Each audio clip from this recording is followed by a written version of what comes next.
Welcome to Jack and Jockeys with And Justin. me. Hey, we're Hey. back. And Uh, better than ever? and better than ever, yeah. We'll see. We're here to talk about season 3, episode 8 of Showtime's Yellowjackets called A Normal Boring Life. Hmm. Um, so that's a theme for this Also week. known by me as Ultimate Vindication. Um, I just wanted to give a quick shout out. May I do a shout Oh, out? Are those yeah. still allowed? As far as I know. I just want to give a shout out to old school lost podcaster, Ah. um, Heath Centazzo, also known as Heath Solo from the old days, co-host of Lost Revisited Now, frequent guest on such podcasts as the Lost Mythos Theory Cast, and anyway, Wow. um, What it a was it resume. was a whole world, and uh, uh, yeah, there was not a collaboration, but anyway, just to say, he left a review on Apple Podcasts, and he mentioned that the Lost references were entirely appropriate, so I can't appreciate that more. Speaking of vindication. Um, and so I just wanted to say thanks for that. And also he requested that Claude do a cameo, and your request has been passed along. I can't guarantee it's going to happen, but Claude hasn't seen any of season 3 as of the last time we communicated, which wasn't that long ago. So there's time to catch up. It might happen, it might not. But anyway, just know your request was heard, It's and been passed along the ladder. yeah, and I did what I could. So we'll see. Yeah. Claude will appear again in some form someday, but yeah, Pure light and the energy. old lost podcasting days are very special for me. So I do appreciate that there's still people around from those days. Yeah. Anyway, Thanks, man. uh, so um, uh, Yep. shall we dive in here? Let's So dive I in. just want to say a couple things about Okay. previously on here. Not complaints this time, but really just like I realized in the episode that there were things that happened in the last episode that either I didn't really pay much attention to or that I didn't quite interpret correctly. So the first thing was when Cody shoots Melissa with the arrow, and she like yells to Shauna, like, Shauna, don't leave me. And then Shauna's like, okay, Mari, you take care of that, and I'm going. So Yeah. like I didn't really worry I didn't about would either. that be significant or not. I didn't either. It happened so fast, and it makes total sense that that would have thematic significance as we see adult Shauna through this whole story arc. You know, using deceit to abandon her family, telling them that they'll be safer if they, stay there in this hotel room while she goes off and does whatever vendetta she's looking to do. I I didn't catch it either, but it's clearly a parallel. Yeah, I didn't even feel the need to mention it because, like, in my head, yeah, like my focus in that scene was on, like Cody and Hannah and the pursuit, and like, Shauna like threatens Mari, like if she dies, you die, and there's some business with them late, like I don't know, that was the stuff I just didn't. That little line like didn't it just went right over my head. But when they played it again, I was like, oh. But maybe threatening people is just Shauna's love language. Does feel that way. And then the other thing was that scene with Cody and Travis and Aquila when he's like, take us with you. Like, when he said that, I really thought he meant take all of us with you. I really didn't think he was trying to pull a close your ears, JP Morgan. I didn't think he was trying to pull a Jack from season 3 getting on the sub. Like, I'm out of here, y'all. I'll send back rescue. Okay. I didn't forget Yeah. about you, but I'm gonna go first. So, like, sorry. I love his country accent you've adopted. Yeah, I didn't either. And it's, well, we'll talk about it, but Travis is strange in these exchange. Not that I think that he wouldn't have done his best to send a search party back for them. Um, Yeah. but it's a little questionable. But I think there's I mean, yeah, it's questionable for sure. I found it more questionable when Jack did it because he was the Well, yeah, I ostensible mean leader. right, Um right. but And right. I mean, I think we have every reason to believe that the island, even he at that time, should have known that the island would maybe be harder to find than this for sure. spot in the Yeah, woods. that's literally in Canada. Austin Um can't. How big could it possibly be? I mean, it's a big place, but it's also not infinitely big. So anyway, they know some radius at If you least. were listening to a podcast and they said that line, you would rant on and on about how the ocean is also not infinitely big. Ocean's bigger than the land, but it's fair point. Uh, I was just gonna say that I feel like I don't know, I buy into it because it's not it's a little bit between the lines, but I feel like the thing Travis is going into here is a sense of, skepticism about like all this mystical bullshit, but also like a sense of how, he was freaked out about force feeding Coach Ben, like a sense of how like out of control they've all gotten, and that like Yeah, he doesn't really have any ability to stop that. And like, because like if you think about the way this episode ends, it seems like it validates that, yeah, maybe it would have been definitely. better. And it's really Aquila who kind of betrays him. Yeah. And so, but in the long run, it's like, I don't know. I think there's some Yeah, I feel more supportive of his doing that than I did of Jack, yeah, because yeah. they're like bad at this point. Well, when Jack does it, it's like he's turning his back on this for like this petty reason of like, because you chose a different Oh boy. God, I But with know. this, Oh it's God, like Norman. if he takes Cody back there, who's to say Shauna's not going to kill him? I mean, Cody. And then, Yeah, and as you point out, the way the episode ends, you know, like there was a powerful enough force to not even try to get rescued. Um, yeah. but yeah, I think he did the right thing. I don't know, Akila's actions, ugh, Yeah, yeah. I was kind of disappointed. not bueno. Because like I did feel like she was having her doubts, but she kind of took a stand and Yeah, because earlier on in the episode, when you realize she's trying to, attract them to stop this rescue pursuit, it isn't necessarily the case that she doesn't want them to be rescued, just that she doesn't want to leave with Cody without the rest of the Yellowjackets. But then in the end, she sides with Lottie. yeah, she also talks about the Ben thing, but like the bridge vision and all that. Um, but like also wasn't more than 3 episodes ago that she told Travis, "You're the only one I can trust." Yeah, they forgot about that And then she line. turns her back on his ass so hard. It's Yeah, like, they forgot about that line. I don't know. Like, yeah, it was weird to me at the time, but I'm like, you tell us that, I'm gonna believe you. Like, don't have her say that if it's not true. Yeah, they had their reason they wanted to say that because it was dramatic. It made because the viewer knew, but yeah, then they immediately didn't. Well, once they got the punch out of the line, they didn't need it They walked anymore. it They back, as the walked kids this, yeah. say. So yeah, anyway, those are the things. Obviously they're gonna come up through the course, but it was just watching, like, sometimes the way they show stuff in the previous on just gives you a clue about what matters that like just watching the episode doesn't. Mm-hmm. And that those two really stood out because I didn't expect them to play, especially Shauna Don't Leave Me. Like that one I was like, oh, was that a thing? Mm-hmm. Anyway, all right. So, are you ready to start the actual scenes? Let's. All right. So we start off with Shauna's dream.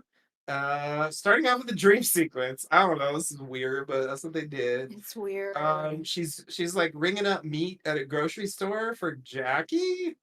And Jackie says she had so much potential but little to show for it. The meat packages suddenly have like hands and like body parts in them. And then Human body parts. Yeah. yeah, human body parts. Sorry, I'm human biased. Wow. I don't know why I said it like that. Anyway, Shauna says she hates being called Shipman, and Jackie says, "Why didn't you say something?" Shauna says, "Is this what my life will look like?" And Jackie says, "How should I know? I'm dead." And then the light flickers, and we see some moths inside the light fixture. And Jackie says they're drawn to the light, and you should have known better. And that's where we transition out of this dream sequence. Yeah, I'm Um, nodding slowly and meaningfully, meaning I don't know the significance of this dream sequence. I'm But then confused. we see that moth later, same kind of moth. That's why I'm confused. I'll tell. I mean, it comes up along the way, but like the way they frame this, just so you know, spoiler alert, y'all. We're about to cut to present day Shauna waking up in the van, Yeah, and so from the suggestion is that this was adult Shauna's dream. exactly, right? That's the yeah. I mean, that's what normal film language tells you. Yeah, If you have a dream sequence and you cut to someone waking up, the implication is it was their dream. Now, of yeah, course, you don't have to do that, but like that's what we're invited to believe. yeah. And like in a certain way, it makes sense, you know. But then, like, is this what my life will look like? It's like it's weird to have a dream where you already know what your life looked like, and then the other thing that was weird to me is there's a reference to this later that's in the past. You know, they even cut to a vision of the fluorescent light fixture with the moths in it. Yeah, which I don't like that because I suspect they just did that so that viewers made That's that what I connection. wondered. Was it just for us, or are Um, we supposed to, you know? Then I was like, oh, did did teen Shauna have that dream and adult Shauna had it later? Like, you know, I don't know. I just got real confused what they were trying to say there. But yeah, I think what you're saying might be right. I just found it strange. yeah, so does that moth mean anything is a question that I'm wondering. If the moth means something, like we'll need to get more on the moth. Could it possibly be connected with Akila's vision later in this episode of the decimated crops? Like if she All if the right. moth is just actually a moth, not a vision in the later scene, in the Yeah. tent or whatever, the shelter. Yeah. Uh, The HUD. yeah, I don't know. Moth question mark. Question mark. Yeah, it's weird because it's not an image they've used before. Right. So it makes me think there's something coming. Like it reminds me of the wolf thing in season one. We need a mothologist. Oh, the wolf thing. Yeah. You know, it feels like sometimes when they do this is because there's something coming Yeah. in the past that we don't know about yet. It Yeah. is weird that she sees it even in this episode. But I'm just wondering if there's, yeah, I don't know, some moth thing coming. I don't know. It's weird, or maybe Yeah. it's just a metaphor. I really don't know. Oh man. They're drawn to the light, like Hannah and Edwin and Cody were drawn to the light. I don't know. I don't know. I don't know what they're You trying to should have say. known You should better, have known Cameron. better. Should have Yeah. known better. So if if the if the dream is indeed the dream of adult Shauna, which is my assumption, Hmm. um, the you should have known better, they're drawn to the light thing. I mean, she knows that she's outside of Melissa's house. Um, right? Or she That just knows she's outside of she Alex's knows she's outside of house. Alice's house. Okay. I think that She know is okay. correct. Yeah. I think she So doesn't actually know about Melissa yet. you should have known better. I mean, she clearly suspected Melissa Yeah. from the earlier scene, but I don't think she expected her to be in that house. Whereas I did. Well, you certainly did. Did you say total vindication I yet? did, but I feel that I didn't amp that up enough because, well, I'll wait. We will. Yeah. We're gonna get there in the next Question scene. mark on the dream. We'll come back to those moths, and we'll Yeah, come back to you should have known better. it's a weird thing to. Was It's the I you should have known better. I guess the thing that I was gonna say earlier, the does the you should have known better relate to the line later in the episode, the only way to guarantee that your secret is safe is to be the last one standing, or Mhm. something like that. Yeah, yeah, yeah, yeah, Anyhow. yeah. Yeah, so well, like I said, yeah, we'll get one opportunity to revisit this thing later. Okay, so yeah, present day, Shauna wakes up in the car from last week. I don't think it's been a week, but anyway, it's been like overnight. Like she fell asleep in there, which I thought was weird, but whatever. Yeah. Uh They definitely play it like she's gonna break in yeah, the they night they before, totally did. It was super ominous, but I Yeah, guess I TV guess shows love there's a to do that. logic to whatever. Yeah. No, there isn't. The more I think about it, the more I'm like, no, no. What I'm about to say makes no sense. Anyway, she takes the knife out of the sheath or scabbard and puts it up her sleeve, and then gets out of the car and then sneaks into the house. We see a child's drawings and we hear some voices, and Shauna hides behind a door and spies on them. It's TV and movies are full of these doors that have those slats so you can spy yeah, out of them. I've never had a door like yeah, that. it's in Blue Velvet too. Although in that case, it's a closet. So whenever I see it, I assume it's a closet because I have seen a lot of Was this in a closets. closet or It in was a room? definitely not a closet. It was just another room. Oh, that's weird. It was very clear from the way they shoot it that yeah, she was just in an adjoining room that was empty, and but it just happened to have a door like that so she could look through. How But I think it works terribly better if it's a convenient. closet, personally. Sorry, what did you say? I said how terribly convenient. Indeed. Okay. It's Alex and her daughter. And as the subtitles helpfully tell us, if the backwards hat isn't enough, Melissa! Yeah, I was so. that is so bogus. When I saw that, I was like, we have got to stop watching with the subtitles. I like the subtitles because I don't like missing things, but it's like this was an example where like y'all fucked up. You shouldn't have put that. It if you read a script, and I know that's not what they do, but if you read a script like in a situation like this, what they do is they'll say like, Woman's woman voice. or Yeah. whatever. Yeah, exactly. And then when it's revealed who it is, then they put the name in, Yeah. like well, whatever. I don't need to give examples, but you get the point. Okay, they should have done that, but they didn't. So anyway, it's Melissa. Alex calls her Kelly as she and the daughter leave, and we learn that they're married. Melissa gets a knife and calls out Shauna, not knowing it's Shauna, but knowing someone's there with some threats. You don't know who you're dealing with, or whatever, something like that. Shauna reveals herself. Melissa's surprised. And Shauna asks, "What are you doing alive?" And that's where we go Bum into bum. credits. Yeah, but we we will already knew. Yeah. Anyway. we will learn that later.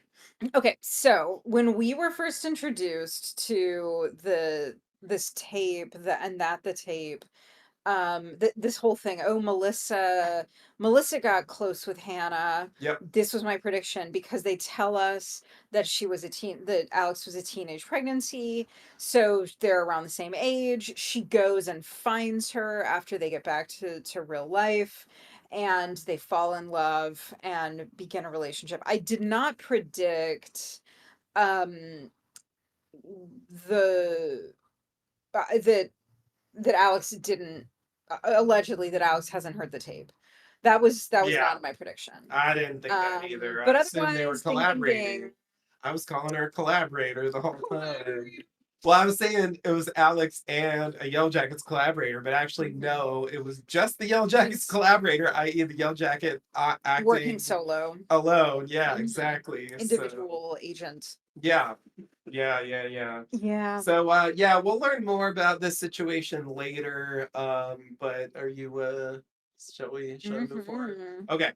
So after the credits, Shauna says, "Put the knife down." Oh Melissa, well, like Hillary Swank. Yeah, it's Hillary Swank. Yeah, everybody I had forgotten, but everybody else has been waiting. They were obsessed with it. It was like nonstop Hillary Swank watch every week. Like, oh my god, another episode with no Hillary Swank. Where's Hillary Oh, Swank? that was the other side of the phone call about who like, can you describe the person who picked up the phone? You know, she actually looked a lot like Academy Award winning actress Hilary Swank, but with a backwards baseball cap. Oh god, don't get me started on that. I'm gonna have to complain about that later. Okay. Melissa proposes a truce. Shauna calls her out for changing her name and quote, marrying the daughter of a woman we killed. Melissa says a lot has happened in 25 years, and Shauna proposes that they both keep their knives. And that's the point where we exit here. Yeah. Yeah, I just wanted to pause there because this is one of those implication lines. So, in the previous episode, we got that like, well, Melissa and Dan got close to Hannah, but they're both dead. Yeah. And it's like it's phrased in this way where you're invited to assume they mean died out there, but if they had said we killed them, Right, that right. would be a different So story. here's my other point of ultimate vindication, which is that I predicted that Melissa faked her own death because she didn't want to deal with all of the fallout Yeah, of having come back from this harrowing experience. And I was right about that too. you were. You were. Thank you. Um, I live for it. but yeah, I just want to know that. I mean, not that it wasn't obvious that something was going to happen, but like phrasing it this way, suggests that they're really going to kill them. I think. Yes, definitely. Yeah, so Hannah, so here we know we killed her. Yeah, which I'm. Whereas in the previous, yeah, whenever there's like they're dead, Yeah. it's like, Now, Gan might have died out there, and it's just they're both dead is a valid thing to say, and they just want to throw us off by like throwing in that extra name to yeah, like again like kind of bury the lead, you yeah, know. I think that was the point. I think I did acknowledge that your theory could be right for what it's worth. I was holding out. So the direction they went here was still not what I was expecting. It was just not what I was. It was Melissa.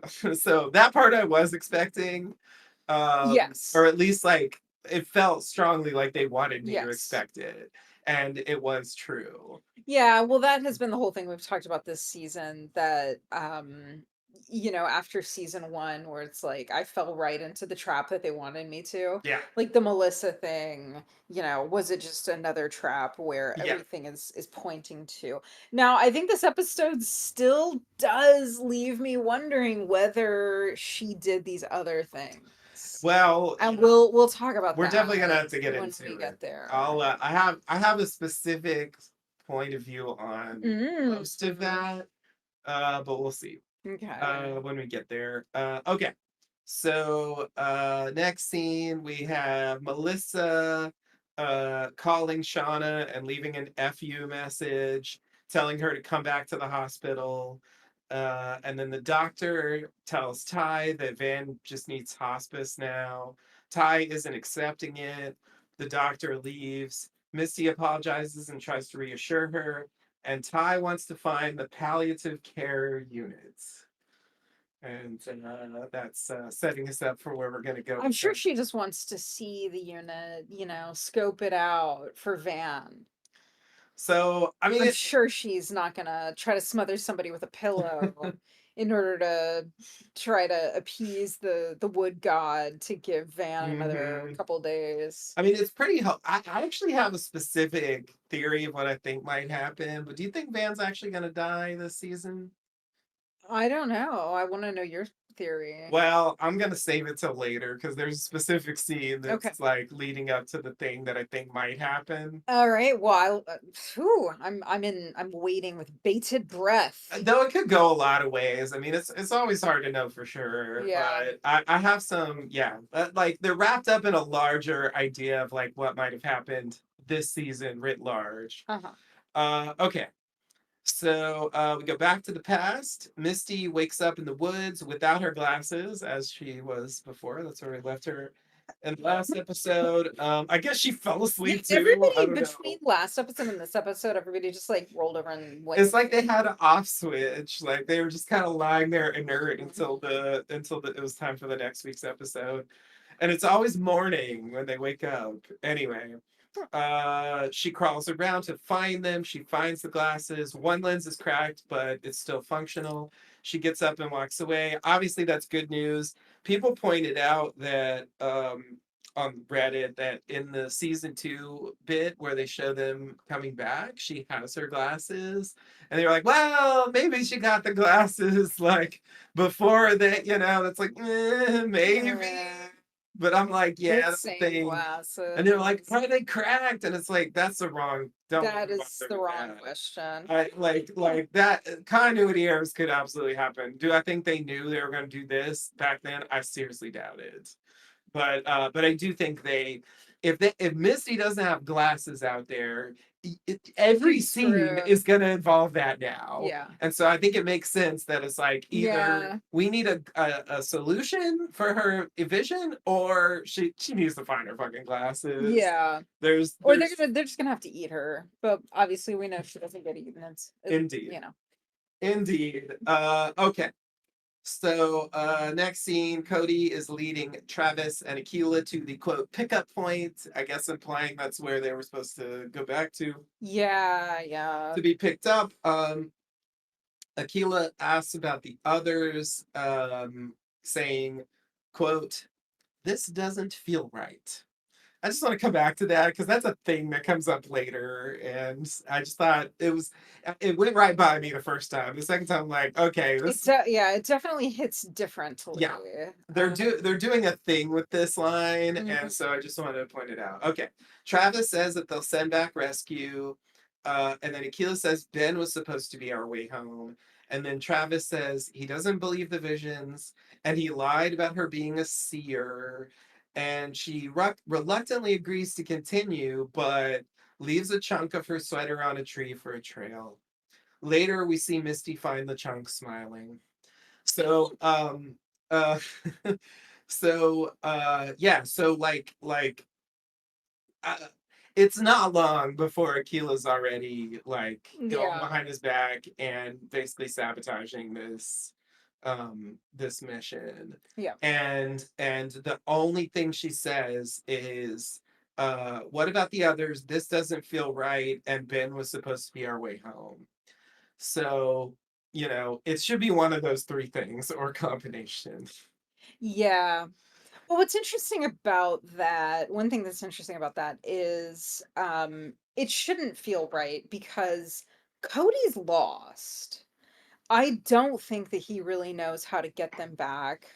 I think he's projecting confidence that he does, Yeah, but that he's he's that kind of plotting character. how he's going to overtake them. Yeah, So if she's just very tuned in to people, then she could just be picking up on his deception. yeah, Um, at the same time, the fact that she mentions Ben, ugh. yeah. All I'll say is, if that's true, I hope they tell us later. But you're the one who told me that people on the internet are saying like, "Oh yeah, well this could be an interpretation of Yeah, Ben being the bridge because cooking Ben is what brought these people to maybe us." someone will bring that up, but it is interesting that Aquila like doesn't think that clearly. Yeah. She's like, no, like literally, it was like No, Ben. literally, he's going to be a giant We were gonna walk bridge, and across we're his going to walk ass. across him to a twinkling And when I say his metropolis. ass, I really mean it. I was His on his high ass. protein butt meat.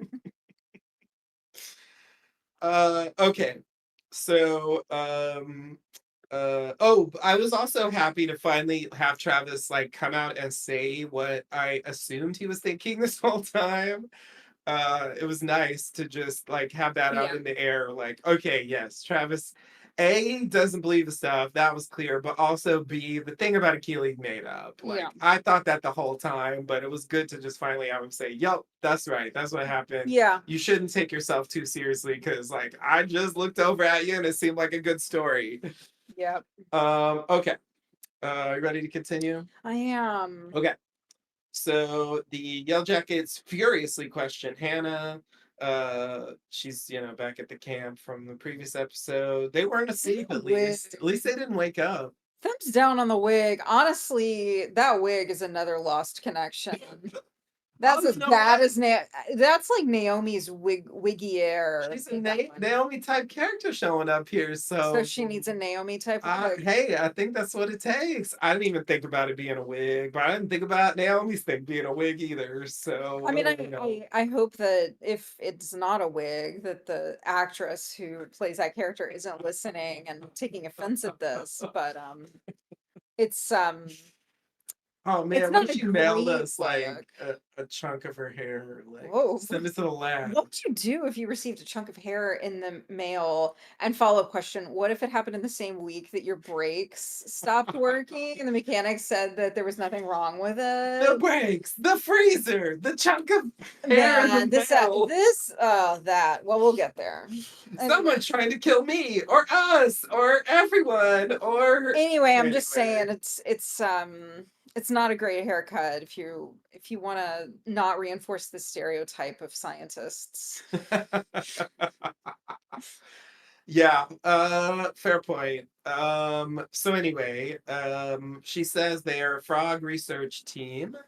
And she mentions maybe you heard their mating call and gets no No response. It's reaction. so annoying. They don't Yeah, I say a wish like word. maybe you've heard their mating call. It sounds like the bellows of banshees. Yeah. That's why we call it the banshee frog. They don't say a fucking They don't say a word. word. They I was blow blown right past it. They away. blow right I'm past it. like, y'all were hearing this shit earlier, making a big, and now you're just like brushing that off. Like, oh, who cares? Like, what? Like, I don't know. They've moved on. That They're really, like, but from their point of view, it's like, yeah, what could it possibly sound like? Ribbit, ribbit, ribbit, ribbit, ribbit, ribbit, ribbit, ribbit, ribbit, ribbit. That's what yeah. I think. That's Maybe what. she should have emphasized more. But I want them to put it together so they know that they were like making a lot out of nothing, and like the way they wrote this scene, they don't fucking know that. I do not believe they are going to put that together. Well, you're probably right, but I'm Um, just frustrated by that. because I think that we already know that in the future they're still holding on to this confusion over whether they made too much out of nothing. Yeah, true, So true. I think that frog thing could be a problem. Yeah. But Um, yeah. After they explained a bit, Hannah realizes who they are. Yeah, Um, this scene is so interesting. Sorry, go ahead. I think it confirms that Edwin did recognize them Yeah, in that brief moment. I think so. Because she doesn't get it initially, but like after they prime her a bit, she's like, "Oh yeah, I heard about Yeah. that." Because it's been a while at this point. It's been like a year, over a year, I Yeah. think. Um, Ty asks if they're still searching. Hannah says they searched for months. Shauna says they just gave up. Nat says you can get us back. Hannah says she doesn't know where they are. Shauna says you don't know a lot of things. Oh, Shauna. Fucking Aggressive Shauna's back. God, Shauna seemed better, and like now I'm like, oh, I'm back to being annoyed with Shauna all the Yeah. time again. All right. Anyway, Hannah asks if she is the captain. Shauna, that is. Hmm. Shauna and Natalie argue about it for a bit. Ty stops them. Hannah asks if they built all this. Shauna says, "Who else?" And then she says, "You obviously all left us out here to die." Oof. Oh my God, I'm getting annoyed just reading it. Yeah, you're Okay. shaking your whole It's, it body. makes me so mad. Okay. Hannah says it's impressive what they've done. Nat asks if she can get them out. Hannah says she can't, but Cody can. Not in so many words, but that's the idea. And then Misty runs into camp saying she found, quote, them. Shauna tells Ty to watch Hannah and Lottie as well, who's just been like sitting off to the side this whole time. Yeah, with another hatchet. And they all leave. God Yeah, only knows what she's gonna it's gonna do like teleport next. behind someone else and Yeah. fucking oh man. Yeah, I was just annoyed with like, you know, like yeah, I was just annoyed that it seems like Shauna's like blaming Hannah that like they stopped searching for them. Yeah. It's like you think that was her fucking Yeah, don't take it decision? out on her. She's got nothing to do There's with like this. billions of people in the world. Like, do you really Mhm. think it was her decision that she was like, no, call off the search, Call it off. leave them there to die? Call it off. It disturbs the frogs. We'll never find them I'm anyway. just it's like you like it's just like so weird to blame some random person, you know. Also, you're thriving out there, girl. It'd be one thing if it was a park ranger. Yeah, I know. It's like it's so she doesn't even want to leave after all this. So Yeah. it's just like she's so full of shit on so many Yeah. levels. It's hard to take. It really is hard to take. I can't I just can't even with Shauna, adult or teen. Like they're just both so fucking unhinged. It's ridiculous.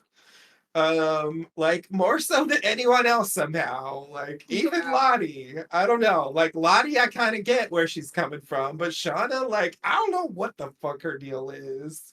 Anyway, Yeah. um, uh, Yeah, gone are the days of hardcore likable Shauna. Like season one, it was such a different Shauna world was like back the then. most likable character in any television.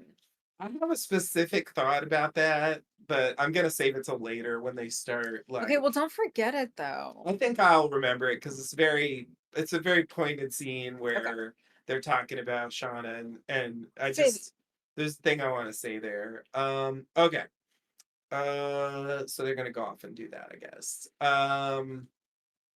Back to the present. Back to the present. Jeff and Callie sit in the hotel bar restaurant area. Wasn't quite sure what to call this, but that's the idea. Lounge, I think. Lounge. Okay. Yeah, I was gonna say lounge. I'm like, is it a lounge? And I'm like, what is a lounge? We And need then a I'm like, hotelologist. just yeah, I'm like just shut up, brain. All right. Jeff thinks it's good to get out of the room. Um, Callie says, I had to quote this precisely. Are we sure that any of this is like actually? That's the end of the Uh-huh. sentence. I love that as much as they talk about generational differences, teens today 95% talk exactly the way that we talked when we were It could have teenagers. just been like in Clueless or something. Is any of this Like like actually? actually, it does seem like she's gonna like say something there, but it doesn't complete. And it leaves me wondering like what she was actually gonna say. I have some thoughts about it that sort Worth of comes up doing, later. like grounded in something Real, yeah, something real. along Yeah. those lines. Yeah. Um, but doesn't complete her thought as Jeff sees the Joels. Jeff tries to hide, but they see him and wave him over. Jeff goes over and tells them that he's on a staycation. They're skeptical, pointing at Callie, but he says that's my daughter, Yeah, gross. and they believe that he was serious. Yeah. Um, I love that, like, well, Callie, because there's two kinds of people in this world, people who oh wave people over and people who go when somebody waves them yeah, over. yeah, yeah. Like, oh, Jeff. There's an interesting point about Jeff later that I want to talk about. Yeah. That yeah, stood out to me more the second time than the first time, and I think that is like part of that. Yeah. I Yeah, didn't I he's on didn't an arc. I didn't mention that line, but yeah, it's kind of a yeah, like a B plot for the season or whatever. B character plot, I guess. Okay. Jeff tries to pitch them on furniture again, but they're going in a different direction. Furniturefam.net. They dismiss I don't him. understand because the hotel already has I didn't get furniture. it either. That's what I was thinking. I'm like, oh, are they like refurnishing all the rooms? Is that the point? Like, I don't really understand. Yeah, I'm sure that this is key to It understanding really the doesn't whole matter, thing. but like, I do think there's something weird here. Yeah. Okay. They dismiss him. Jeff gets a call from Misty asking for Shauna. Misty tells him what happened. Misty asks where Shauna was the day Lottie died. They get nowhere. Like, Jeff doesn't actually say what he knows about that, which I think is maybe You mean the notable. cat? The Maybe captain? just, yeah, that he was actually separated from Shauna and he knows Mhm. that she went to New York City Yeah. and where Lottie Well, but I mean, I was. can sort of understand how he wouldn't want to give Misty any further information when she herself is being so cagey. Yeah, yeah, yeah. Yeah.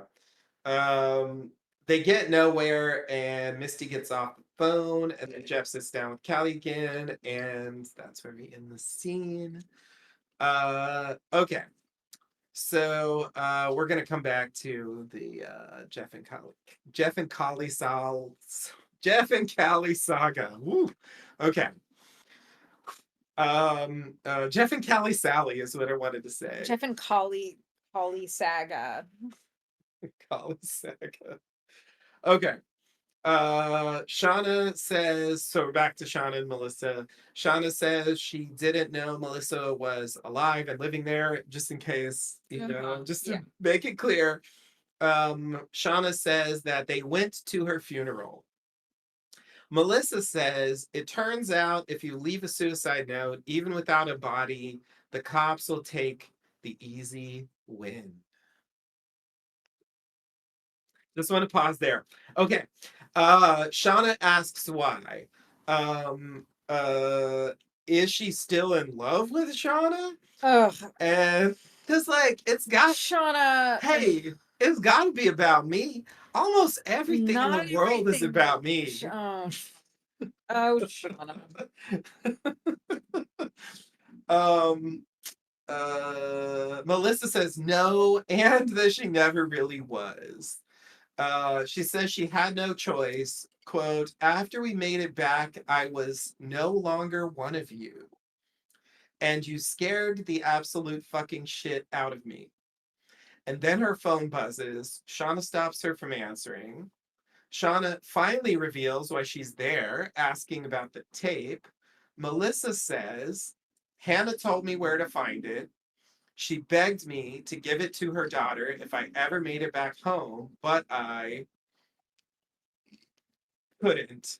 But you, Shauna, know that.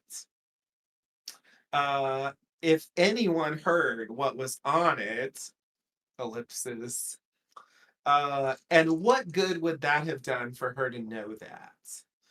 That's her explanation. Shauna says, so you married her instead?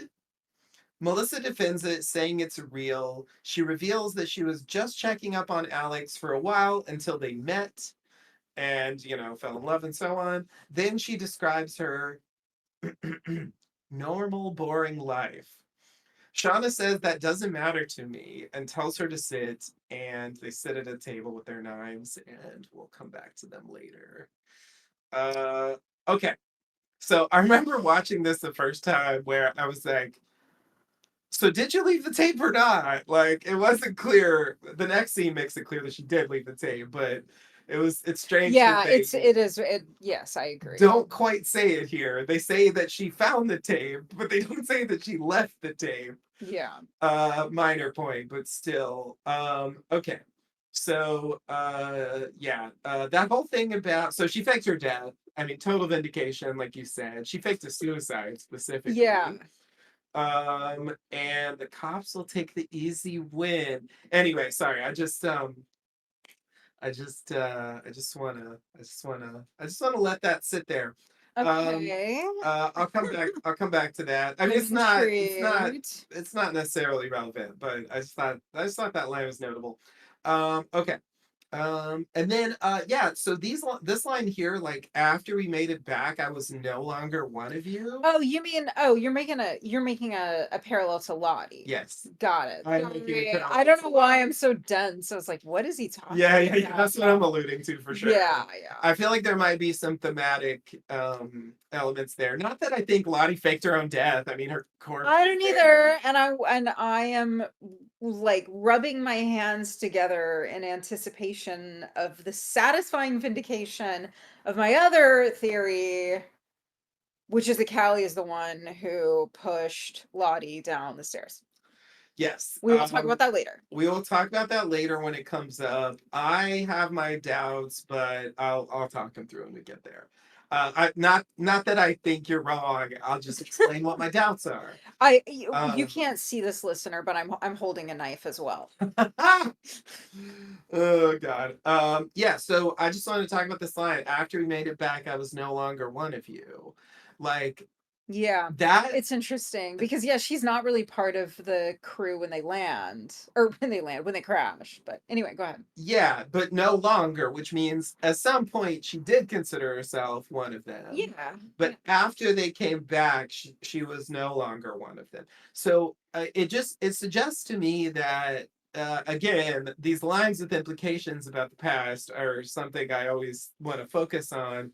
It suggests to me that at some point there's some kind of rift there. We kind of see it even starting in this episode, in a small way. But that like, and we also know that she's gonna befriend Hannah. Hannah's gonna tell her this thing, right? So it's like there's an arc there for Melissa like hovering that we haven't really seen play out, but it sort of implies that Melissa's going in the opposite direction from what I thought. Which is actually like disconnecting from them, not reveling in it, not joining them, actually wanting to run away from them as quickly as possible. Hanging in there to survive, I guess, Yeah. but wanting to disconnect as soon as possible, unlike the rest of them who didn't really do that. So I think Yeah, that's it's an notable. interesting point. Yeah, that's all.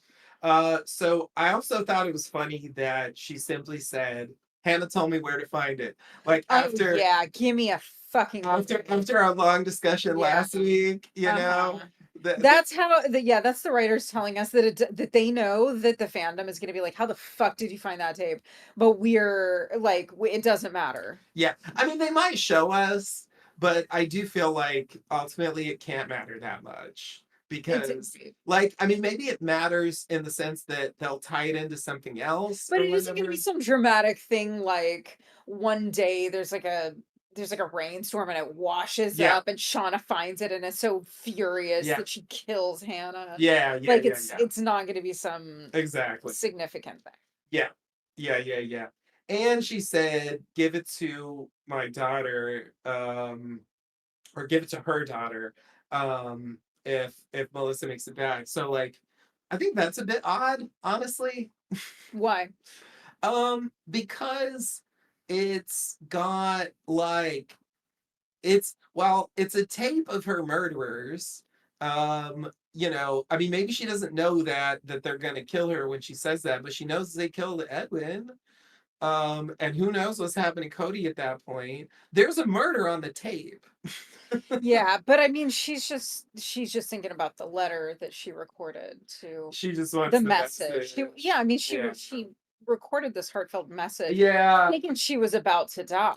I guess that part makes sense. It's the other stuff that I'm like, yeah, does she really want to hear that? But I guess like she didn't really have time to be like, let me tape over the and of Yeah, course they don't want to do that either, because that's part of the point of the plot. So right. whatever. But yeah, I just thought this was funny that Yeah, they it's not like if you ever make it out of here, find my daughter, fast forward to minute 17:36. yeah, yeah, yeah. Yeah. Um, uh, but yeah, I mean, Melissa talks about what's on it, so it's clear that like Yeah. it was a liability, and I mean, even trusting, going back to the whole thing later where Cody and Hannah are like, we won't say anything, and it's like, Yeah, how I mean, once we're back, like it's out of our hands, We can't really do shit about it. And, why are you gonna be loyal to us after all that? Like it doesn't really make sense that you would be. Yeah. And so I'm just thinking like Hannah must really trust Melissa. I mean, it could just be desperation, of course, but like it's not in Melissa's interest for this tape to be heard by other people. She's implicated in that stuff too. Well, and You yeah, and that's why know, she doesn't. it is. That's Oh, I mean, literally, assuming that she's being honest. yeah, yeah. I mean, that's what she says anyway, and it makes sense. But it's just like she's asking Melissa in a way to implicate herself. So it's just like I don't know. It's a weird ask, as the kids It's a say. weird ask. I just want to mention that. And then I mean, I do think it's weird. I do think it's weird that she marries at like that's there is something like okay, well, I guess I'll talk about it more later because they talk about this in more I mean, specifics it's pretty later. deceitful. If you found out that the person you married had Yeah, actually known your one of your parents and been a part of a group that murdered yeah, them and they never told you yeah, that at all, yeah. like if you I don't know how I would actually feel because you can only imagine if you haven't been in a situation like this. But I guess if I found out that I was married to somebody who had um faked their identity, like assumed a new name to get out of a bad situation, not because they did something wrong, although I mean, we'll set that aside. Yeah, But like that's not why they did it. They're not like running from justice or something. yeah. It Um could be witness protection Witness program. protect, yeah, yeah, yeah. Then it's like I feel like I could come to terms with that. Yes, that's different. Um, but the idea that they, you know, were an accomplice to killing my parent and didn't say anything, like, Specifically forming a relationship under false pretenses. Like, not only does she well, not, I mean, I think if we're giving her the benefit of the doubt and trusting her story, and she's like, at first I was just keeping an eye on her to make sure she was okay, but then I fell in love with her. yeah, I don't know. I feel like I could let that piece pass. It's just like the murder thing. I'm not saying that's impossible. I'm just saying it's built on a lie. Sure. Like you are specifically covering up like why you're even there in the first place. Yeah. And to me, like, sure, that doesn't matter in a way as much as the implication in her mother's murder. I'll buy that, but it is still a lie It's still, to yeah. pretend like they just Yeah. randomly met or whatever when Yeah. she was specifically like following her and like checking up on her and stuff. Like to me, like there's an inherent deceit built into this, and so I think Melissa's like letting Yeah. herself off the hook a little too easily. I agree, it's not the worst thing in the world. It's just like I don't know. Yeah. I I think get what you're Shauna, in a way, saying. has a point that like this isn't normal. Yeah. I ain't going to Shauna for relationship Me advice, either, but I'm but just saying, like, I hear what you're saying. Yeah. it doesn't mean she's always wrong, even if she's Yeah. kind of awful a lot of the time. Yeah. Okay. So we will come back to that, so we can probably say a few more bits about that later. Okay. Back to the past. Aquila is stalling, quote, getting a rock from her shoe. As Travis urges her to get moving, seeing some rustling in the bushes, she gets up, pointing the gun at Travis and Cody as the Yellowjackets emerge, saying they're coming back to the main camp. Cody claims that there are more of them, but Van says that they saw their camp with three sleeping bags, so he's lying. Travis reluctantly points the crossbow at Cody, and they head back.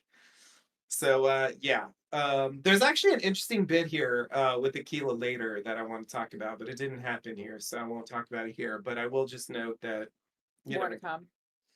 Travis instantly goes into you know, oh yeah, yeah, yeah, I'm on your side. Yeah, yeah, Uh-huh. you better do what they say, Cody. Yeah.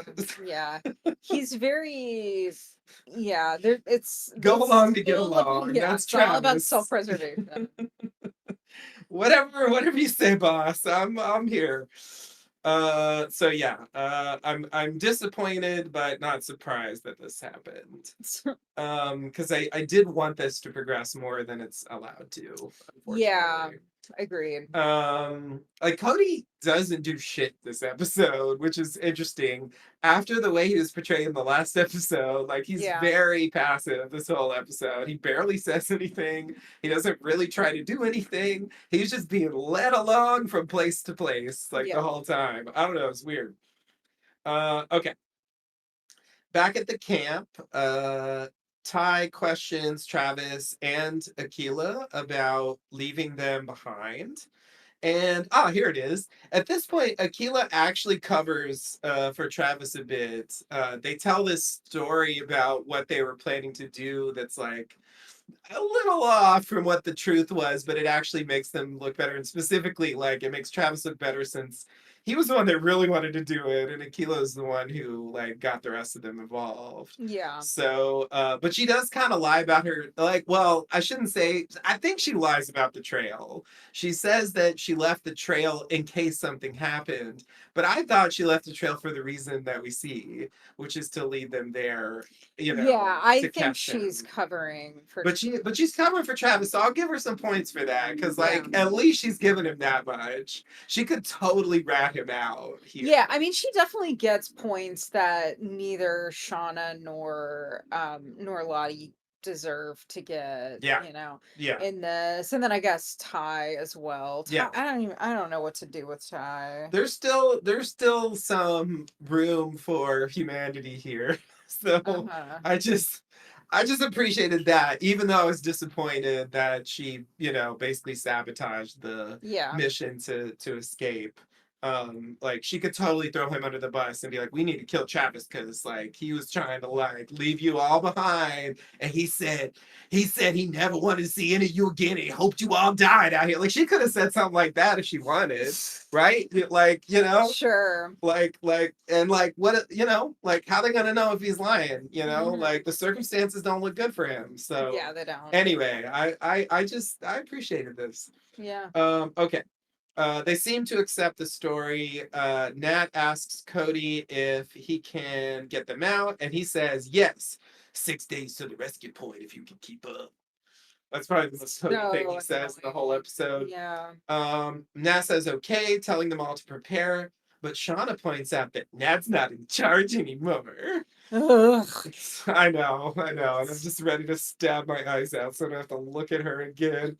Anyway, Yeah. Misty Trailer one. asks what they will do with Cody and Hannah.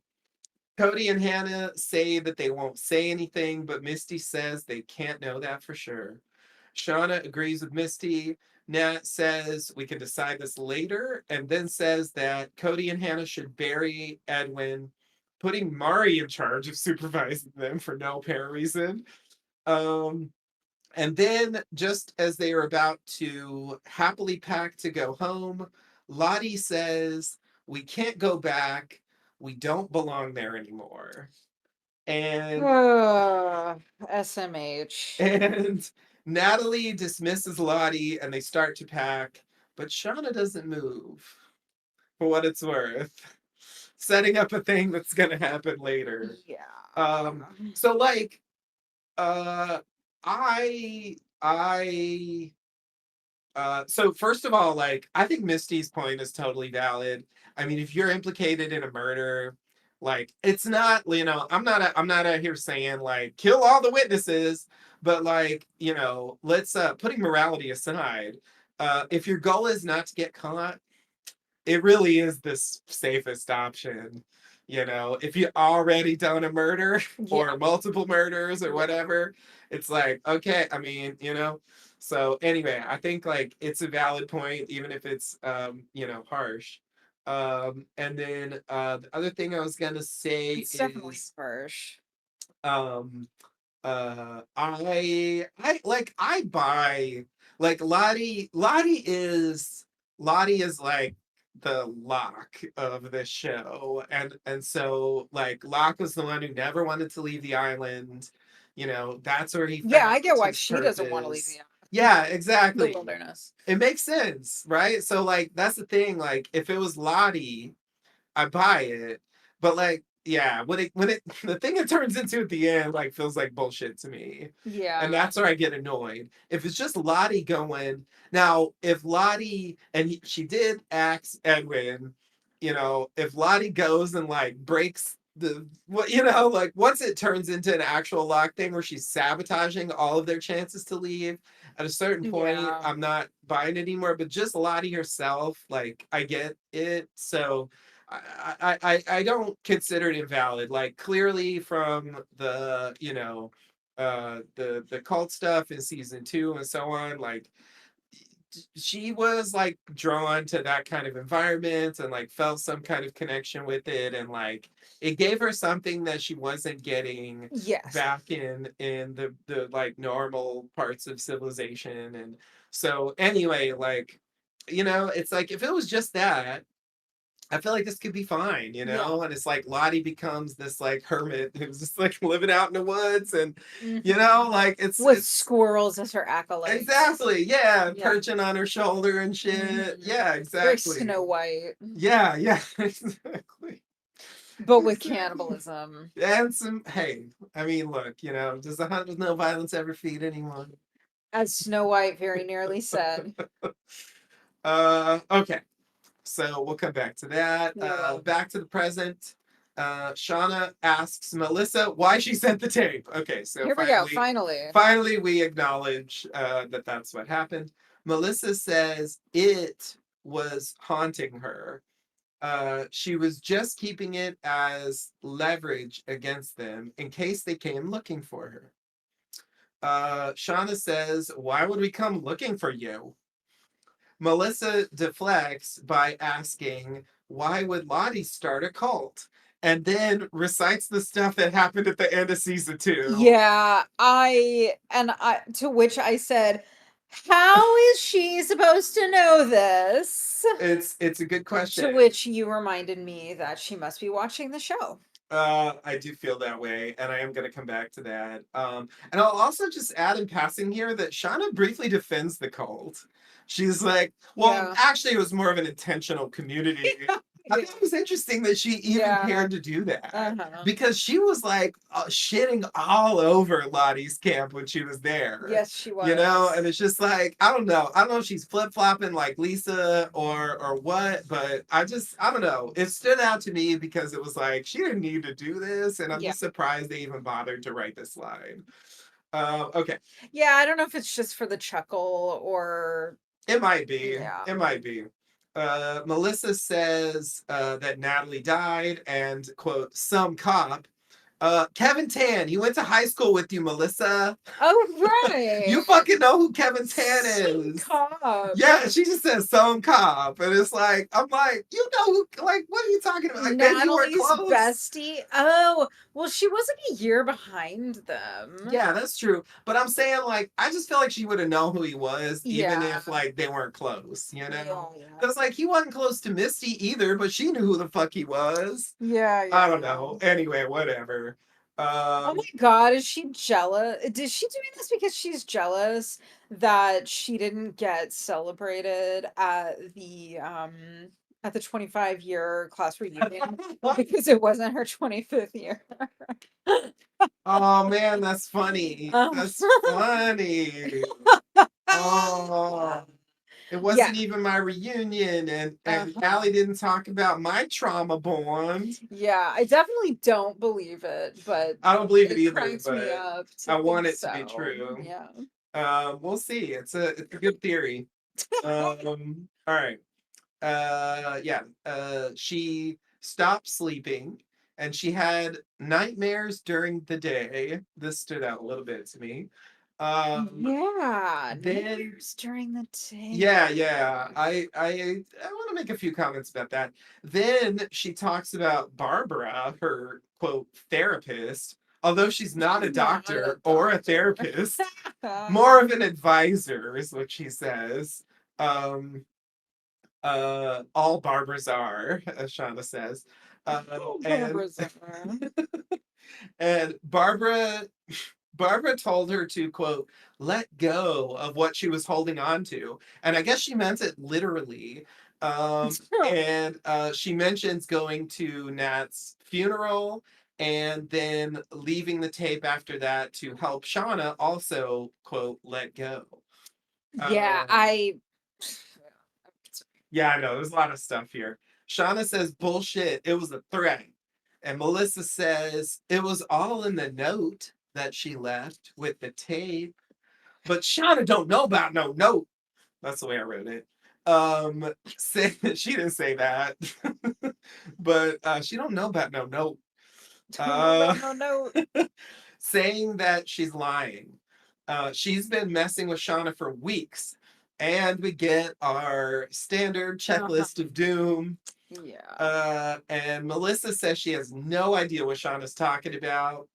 And Shauna says, quote, we can make all the pacts and vows of silence we want, but the only way to truly be safe is to be the only one left. And then she says, that's why you pushed Lottie down the stairs, isn't it? But Melissa's surprised about Lottie because she claims not to have even known that Lottie was dead. Yes. And What a scene. that's where we leave things for now. Yeah, there's a lot of bits here. A lot of bits here. So I want to come through the roughage, but yeah, did you want to say something I about this mean, before I come through? well, I have a feeling you have a more systematic way that you want to come through it. I do. So I'll let you do that, but I just want to say, because I know how to watch TV, this is how we know that Shauna definitely is not the one who pushed Lottie down the stairs. Yeah, it would be wild to accuse Melissa of doing it knowing she herself did it. Like, Yeah, that's and it'll weird. be absolute horse shit if they do that later. Yeah, yeah. Yeah. Like she was just accusing her Yeah, just trying because to throw her off. yeah, some shit like that. I don't think they're gonna do that. I No, think what you're saying is true. I mean, I didn't really think it was Shauna, even with the DNA evidence, which we can come back to. we will. Um, okay. So yeah, um so she was keeping the tape as leverage, which I think is interesting. Like there's an implied threat there, right? So then Yeah, she sends the tape and she doesn't think it's a threat because she left a note. So anyway, this note thing yeah, it better be a is really good note. is it's interesting that Callie didn't mention the note Yeah, do because if there was a note in there, Callie should have known about it. yeah. And it was notable to me that in that scene, when she gives him the tape, she doesn't show him the envelope. She doesn't even describe it really. Yeah. And so it's like, it seems to me like she's holding something back there. And I don't know why, but that's what it looks like to me because I believe Melissa when she says she left a note. I just feel like it doesn't make sense to me that she lied about leaving a note because she doesn't even know what the fuck happened with the tape. Like she doesn't know for a fact that you Yeah, know that it was intercepted by somebody other than Shauna. yeah, and that it was controlled the way it was revealed to Shauna. Yeah. You know, like there's she has no way of knowing that again Yeah, unless that she Shauna was watches the not the one that show. Shauna didn't open the envelope. Yeah. Yeah, yeah. So Yeah. so like I'm gonna assume that she really did leave a So note. I'm sure that some of these listeners went back and rewatch. I didn't go back and rewatch the scene where Callie gets the envelope. Oh yeah, yeah, yeah, Um yeah, but I really want to know that. I meant to go back and watch it to see, do we see anything that could give an indication about a note being inside? yeah, yeah. I feel like we didn't, but I don't actually remember and I didn't check. So anyway, but I think it's a thing we should find out about Yeah. because it's an idea that's planted here, not followed up on, and I think like you know we have two episodes in which we could find out something about it. So Yeah. so I'm looking forward to that. But yeah, but yeah, I just thought it's like it wouldn't have been it wouldn't have seemed like this is the implication. It wouldn't have seemed like a threat if you read the note. Right. And that makes me think that Callie is trying to sell it as a threat. And that's why she's withholding the note. Oh, interesting. For what it's worth. Interesting. I don't know. I mean, maybe Barbara is just so brilliant and gives such very good guidance, but I don't see how listening to that tape or being sent that tape from out of the blue, even with a note, even with the world's most beautifully written note, I don't know how listening to that tape could help you move on. It doesn't add up for me, I have to say. Like I do basically take Melissa at her word here, but like okay. So you're supposed to let go, right? Let go. So to me, the obvious thing to do is just fucking destroy the Destroy tape. the tape. Throw Yeah. it away. Yeah. Like, why give it, and Yeah, okay, they don't even yeah. so you're They gonna don't even know about the tape. you're exactly. So you're gonna give it to someone. Why are you giving it to Shauna?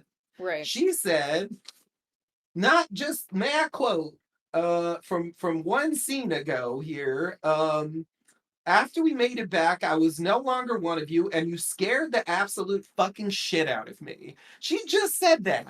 And so I'm like, of all of the people to leave it with, why would you leave it with someone who scares the absolute fucking shit out of you? I don't get it. It doesn't make sense. Yeah, and it's pretty scary to put the symbol on the outside of the envelope. I Totally. mean, one might argue that they just did that to amp up the drama in the episode where that Like was with the delivered, postcards. but Because, like, yeah. Jeff, come on. Oh, Jeff. you know, the idea that Jeff did that is still hard for me to believe, even though I do think it's true. Yeah. So I feel like, yeah, it's definitely a bait and switch kind of thing happening, I think, with a symbol. But it's just like, I don't know. And maybe it's just a contrivance and whatever. But I'm like, it doesn't make sense to me why you needed to give it to anyone to quote let go, and it doesn't make sense to me that you would want to give it to Shauna of all people, who you just said scared the shit out of you. It's like, I don't know. This is weird to me. Okay. Um, so yeah, we oh, and then the other thing, so that there's more, but we have a this goes on for a while. Yeah. It's a sharing shack scene here. And so we're gonna come back, but I did want to mention this line that Shauna says, because this is playing into something I've been talking about this whole season. This, we can make all the pacts and vows of silence we want. You know, that suggests, again, there have been multiple lines this season insinuating that at some point they made some kind of vow, they took some kind of oath not to talk about. So she even said vows of silence. So I think that's the kind of thing that they said. Yeah. Like, this has to stay between us, and I guess they agreed to trust each other to do that. Like, that's the implication, even though it's clear Melissa didn't, because she's keeping leverage, Right, right? right. And I guess like Ty like hired Jessica Roberts, although Yeah. that was maybe just for political reasons. But it doesn't seem, from what we know, like the other Yellow Jackets were like keeping dirt on the others. That Right. was leverage. Right. So it's like, on the one hand, she's like, I wasn't one of you, but on the other hand, she's doing She's something. keeping this big secret and Yeah, keeping this like piece of leverage just in case she needed to. Because it's a pretty big, I mean, there's a lot at risk having that tape. yeah, definitely. Yeah. And more than one of them, I don't know. Hmm. Yeah. Um uh uh uh I mean, they're all implicated by it, but just to say, the others, as far as I know, didn't do anything like this. So it's like, you can think you're better than them, and maybe you are in some ways, but they didn't do this. So Yeah, I anyway, think I need more on her. I'm not saying that you're being too harsh, but I feel that I need more character development on her.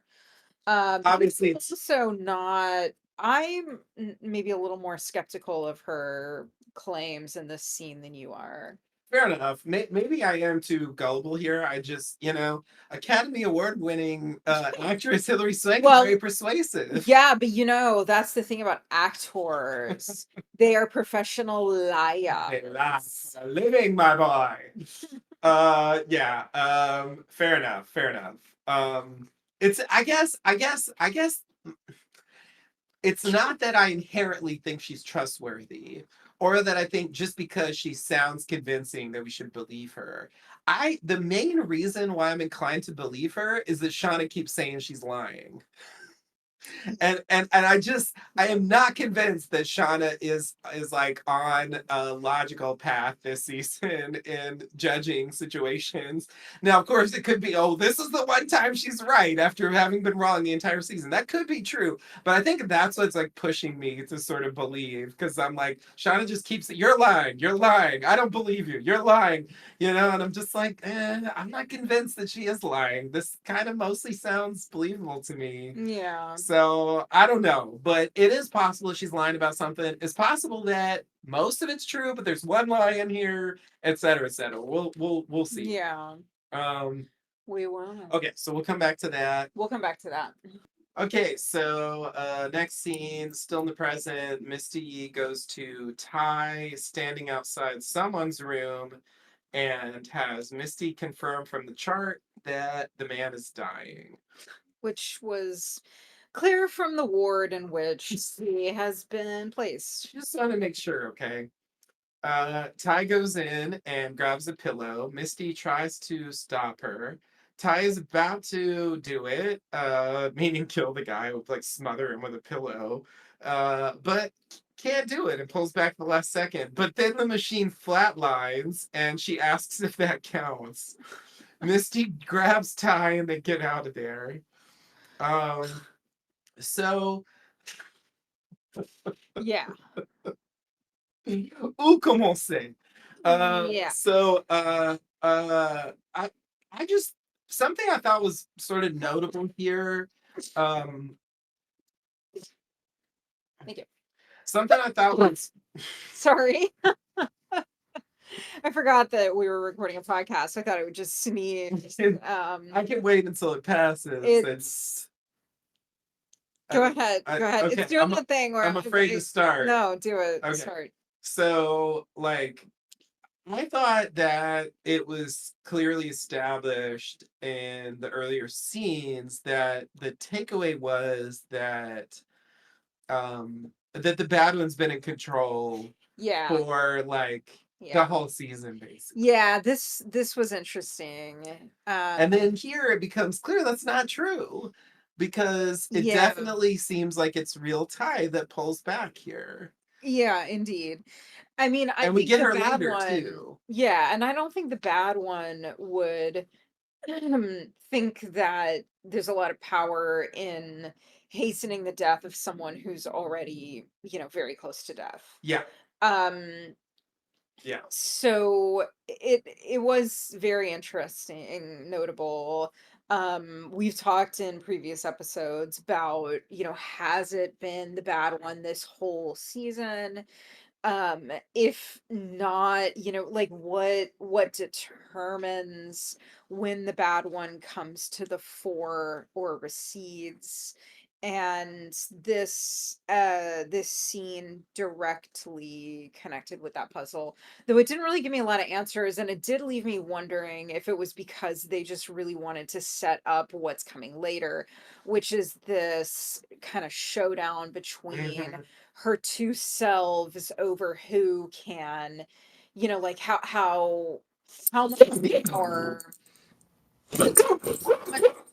power the bad one has, um to help man versus how powerless the regular Ty is, which is interesting in the sense that Ty is so like we her background, even when she was a kid, she's that like high performing, like wants control. So having her confronting a situation that she can't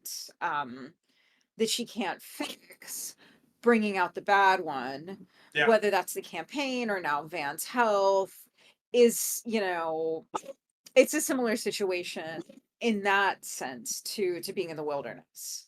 Yeah. Yeah. Yeah, and you said something earlier in the season The dog about. just really disagrees with my point. Hey, She's hey, like, can you at least get away from the I'm not microphone while having you're it. doing that? Yeah, she's 10 Um, times louder than both of hey, us. go Orf over here. There you go. Um, okay. Sorry. You mentioned earlier in the season, like the idea that like Ty and the bad one maybe is more of a spectrum than like a binary, Yeah. and like I do think I'm starting to kind of buy into that idea that like she can like fluidly move between the two in a given moment, and that it hasn't been as simple as we were led to believe Yeah. before. Yeah, I think they might have changed their mind a bit about how they wanted the bad one to function. It Um, does feel that way, yeah. but I could also imagine that maybe this is more realistic in the sense that if there's nothing supernatural going on, which you are firm in your belief Ever about that, so. um then the idea that they're both just her, but different temperaments or something like that. um you know I don't Yeah. know. Yeah. Exactly. Yeah, yeah. Just like a different, yeah, disposition, or they have different lines that they'll cross or they won't cross. But seeing that freaking okay, well, I'll wait. Oh yeah, I know what you're talking about. Um but yeah, I think it's weird that like the guy seemingly dies here anyway. Yeah, yeah. Well, he has Like, some heart issue. yeah, So who knows? Maybe he's on some level aware that someone is standing over him about to suffocate him and he has a heart attack or something. I don't know. yeah. That makes sense, I guess. We need a Yeah, I cardiologist can buy to that. run the tape, take a look at that machine, and let us know exactly what happened. Yeah. I mean, it definitely seems like the bad one doesn't think that counts based on the I scene don't think it later. counts either. I mean, if you think that there's power in it, we in the scene at Lottie's camp, she says, because doesn't somebody say that they'll just doesn't somebody offer to sacrifice themselves in that scene? Um, And Lottie's like, it doesn't work that way. uh, I do remember it doesn't work that way, but I don't remember anyone offering to sacrifice themselves. But I could be wrong. I'm not sure. Anyhow. I'm not sure. But the thing I was gonna say is like, and I know, like, look, yeah, as you mentioned, like avowed skeptic here, especially when it comes to Yellowjackets. Talk to me about Battlestar Galactica. Talk to me about whatever. Like, I'm not a skeptic because that shit was real, but on this show, definitely skeptic. Um, Going back to the waiter, right? Which was the impetus for all of this. They didn't fucking kill the waiter. Like the waiter was following them and like had a Yeah. heart attack, right? And like Yeah. so it's like you could say that like their actions led, but how do you know? What if he would have had that heart attack even if he stayed in the restaurant? Like it's not Yeah. provable. Is dine and ditch worse than almost but not suffocating a person? Yeah, I mean, my point is just that they like took that to count. Well, maybe Van didn't, but Ty took it to count that this waiter died and Yeah. was like, that's why your cancer went into remission. But it's like, but it didn't actually kill him. And it seems like her cancer's not in remission either. So, So, well, I know, but so yeah, but my point is like, I feel like if the waiter counts, there's no reason this can't count. Like, to me, yeah. this is just as valid as that one. Yeah, I don't know. Maybe. Of course, I think neither of them count for what it's worth, Yeah, because but there's no there because there. there's no there there. But like in terms of Ty's frame of mind, like I don't understand Mhm. why she's convinced the waiter counts, Yeah. but like isn't sure this does. Anyway, whatever. Minor point. That's what I'm here for. Okay. So we go back to the past. Mhm. Mari supervises Cody and Hannah's burial of Edwin. She imagines a Slurpee. And then we see This sequence is so weird. yeah, then we see other Yellow Jackets fantasizing about the comforts of home. I won't bother to recite them. You can watch the scene if you want. Ty interrupts Van saying, "What if they can't be together when they get back?" And Van says, "Why not?" And Ty says the world hasn't changed that much. But Van doesn't care. Uh, Ty talks about memorizing lies slash hiding things. Which seems like a far more significant point than the idea that, like, let's not go back to civilization because civilization doesn't fully accept gays. Yeah. Like, you've got way bigger problems than that. Because also it's the 90s, not the It really 50s. could be worse. It's like, yeah, it's like, sure, it wasn't the same, but like, also, it wasn't, yeah, it wasn't the same as it was 50 years before that, for sure. Yeah, it's like Um, 2 years before Ellen kissed a woman on TV, like we were on exactly. the cusp. Exactly. Yeah, yeah, yeah. It's, yeah. Um, right. Ty talks about memorizing lies slash hiding things. Ding, ding, ding. That's my favorite thing to harp on. Uh, saying that they will have to kill Cody and Hannah, and even then, someone could slip up when they get home. She says this will follow us for the rest of our lives. Van says going home outweighs all of that, telling Ty to get a bag. She walks away a bit, and then we see behind Ty is the eyeless guy. Yeah.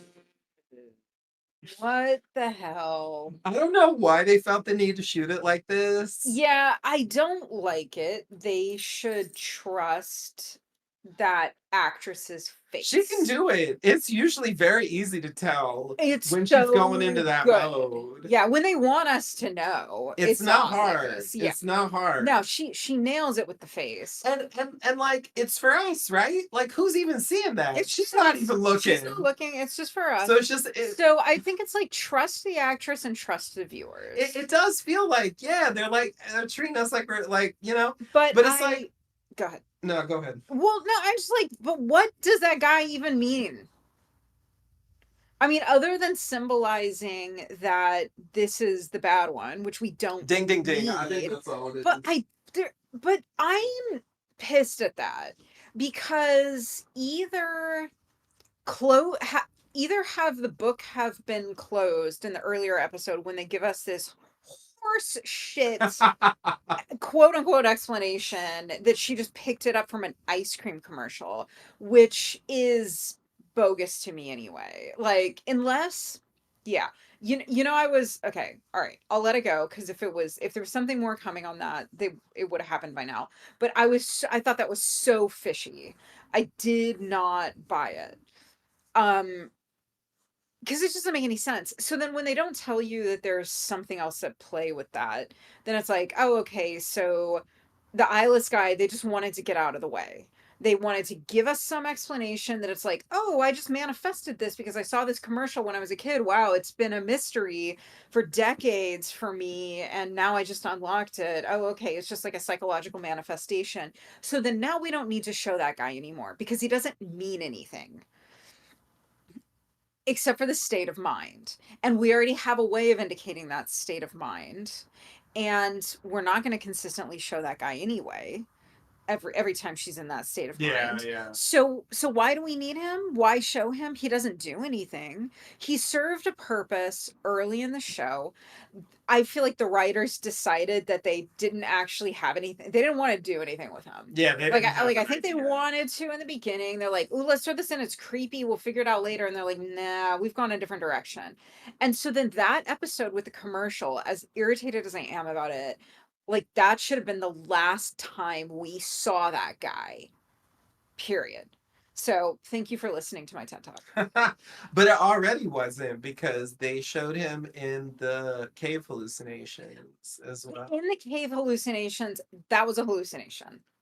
So I'll allow it in the in a hallucination. I'll allow it. It's weird that like Ty wasn't even involved in those I mean, hallucinations. that's crazy. So then are we gonna see, like, was it just for us? Like, I do kind of if feel like it was just for us, even though like my you know rationale what was pisses me off even more, because I've forgotten that he's in the cave hallucinations. yeah, And sorry. then they bring him back here, but that, it's just for atmosphere. Come on, it's cheap. So now I'm gonna say they better, since they brought him back for those two things, they better give us something else with him. I Or I'm gonna write a strongly worded letter, and I'm gonna put it in an envelope with a dad tape and a symbol on the outside, and I'm gonna drop it off at their houses. And I'm gonna be like, "This is so you will never let go." so like I don't, okay. Where do I even start with this? So like I take the ice cream commercial reveal at face value because, well, hey, confirmation bias, right? Like it fits very well with my view of the show that like that's the explanation for the Isle of Skye. Like it makes way more sense than, you know, I don't know, like her grandmother saw this supernatural being that shows up when you die and takes your eyes or something, like that's what we were led to believe, Yeah. and then it like follows her into the woods and all that.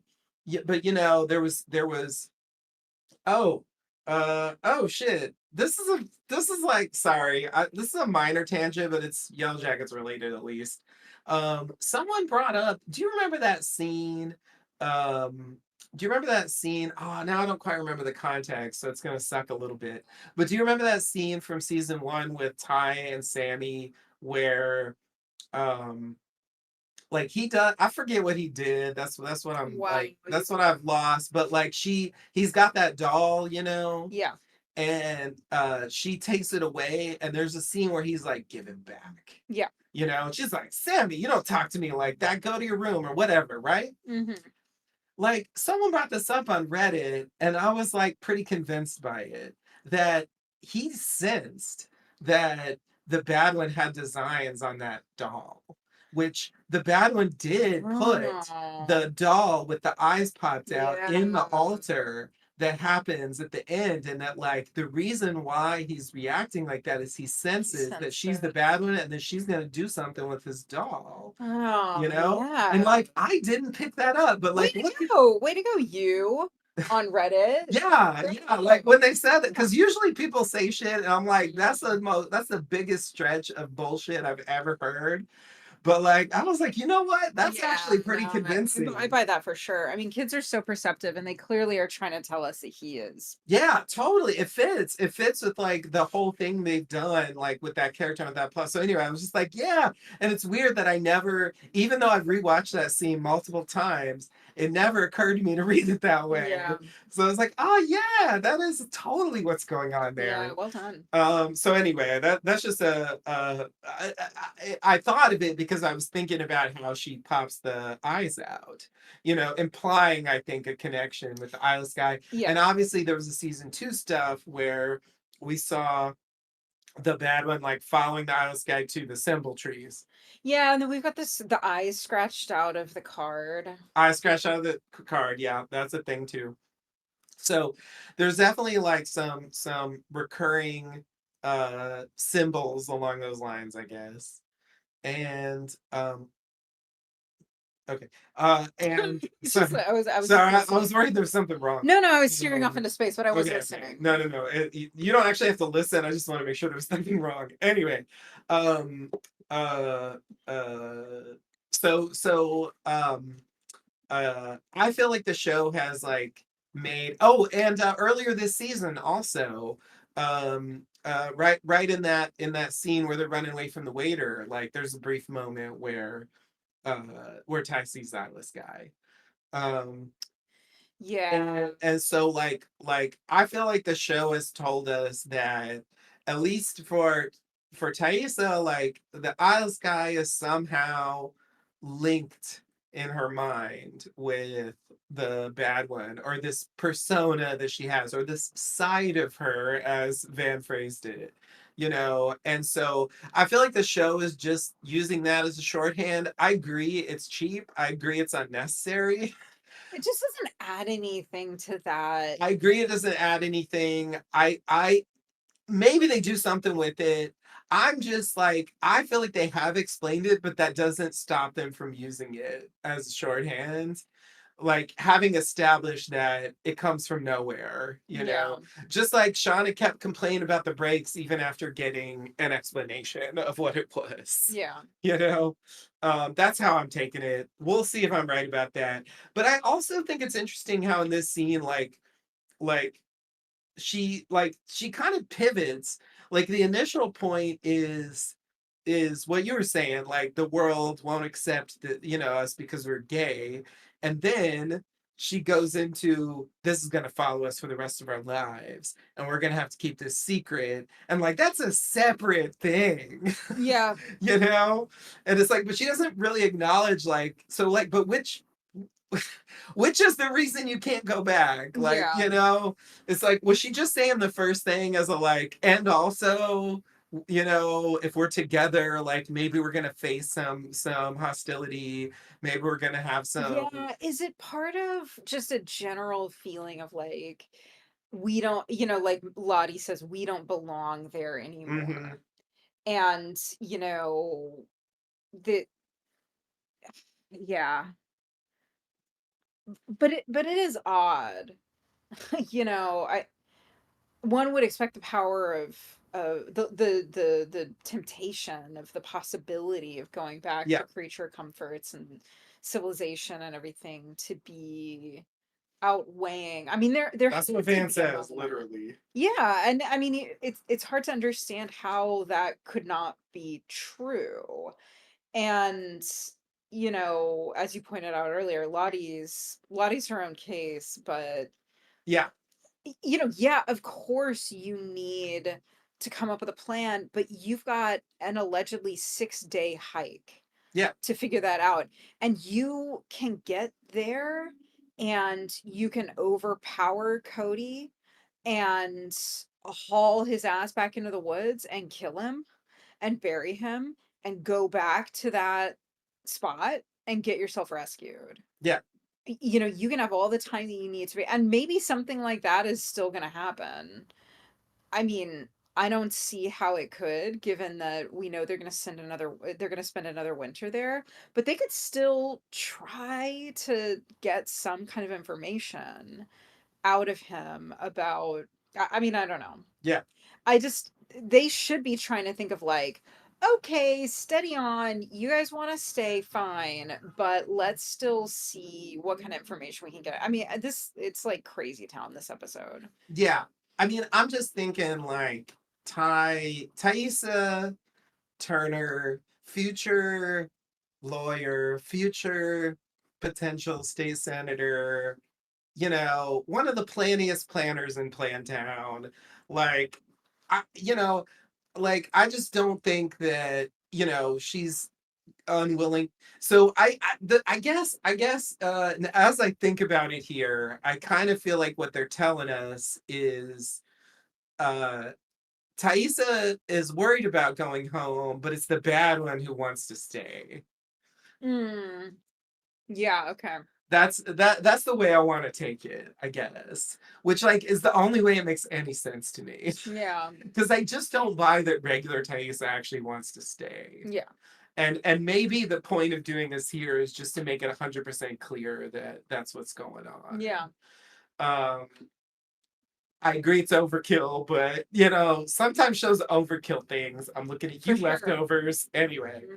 Um, all right. But yeah, it's an interesting little thing here, thread in, they're all like getting to decide like what they're gonna do about this. Obviously we don't follow all of them. I'm Yeah. looking at you, Britt and Robin.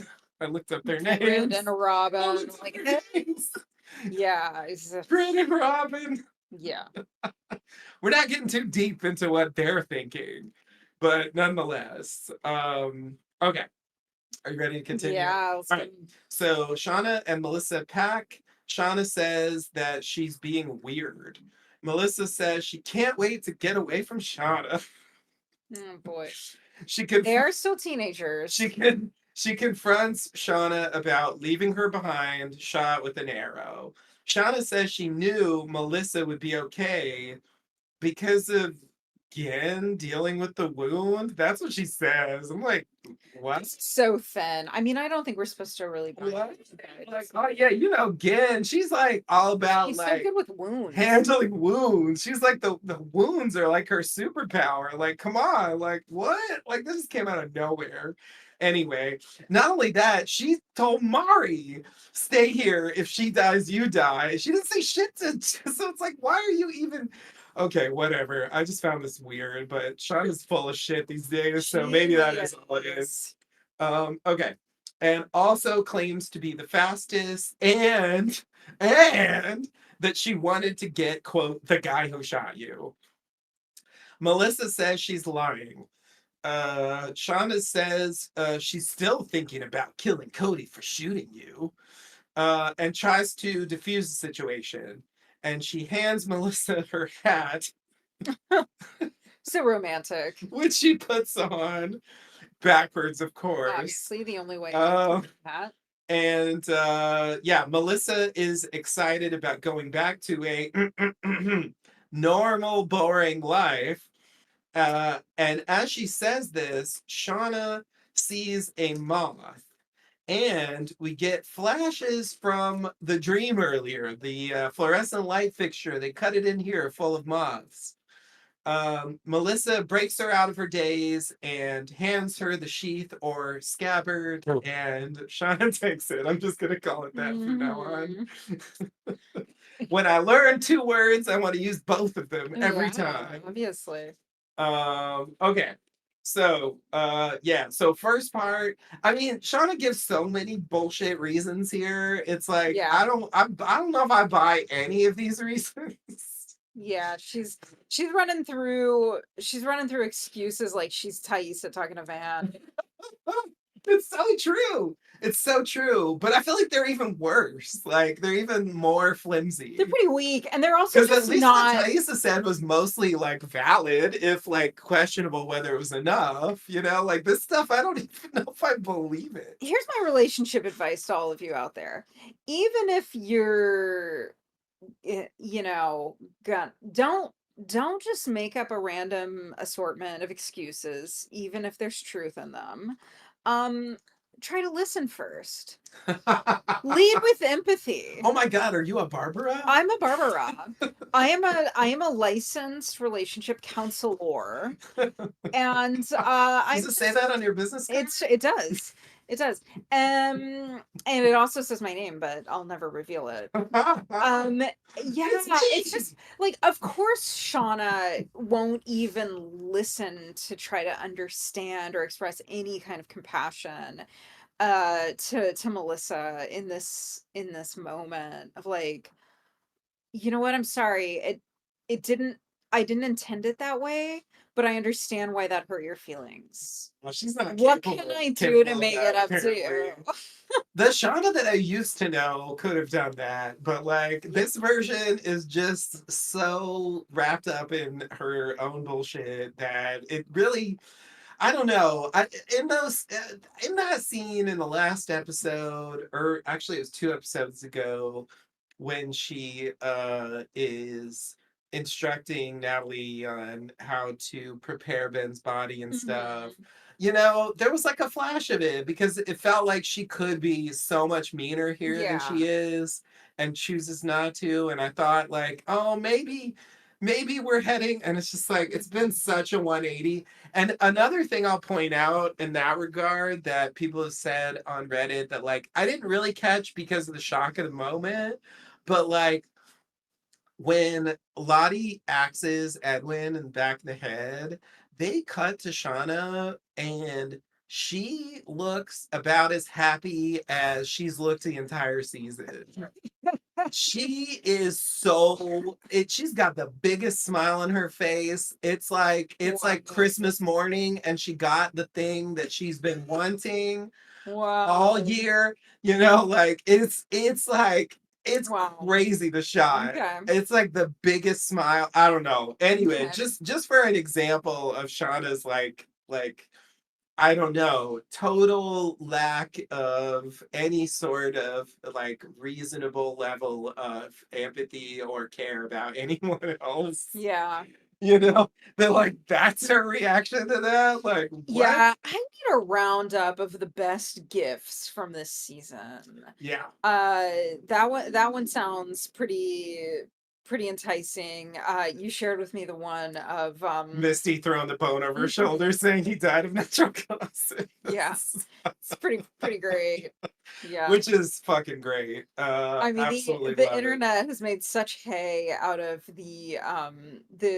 the moment from White Lotus of like at Oh yeah. this age I can't live in without being rich with Parker Posey, and it's just Yeah. so good. I feel like I don't want the internet to excessively memeify Yellow Jackets, but it does seem like there's a lot of potential there.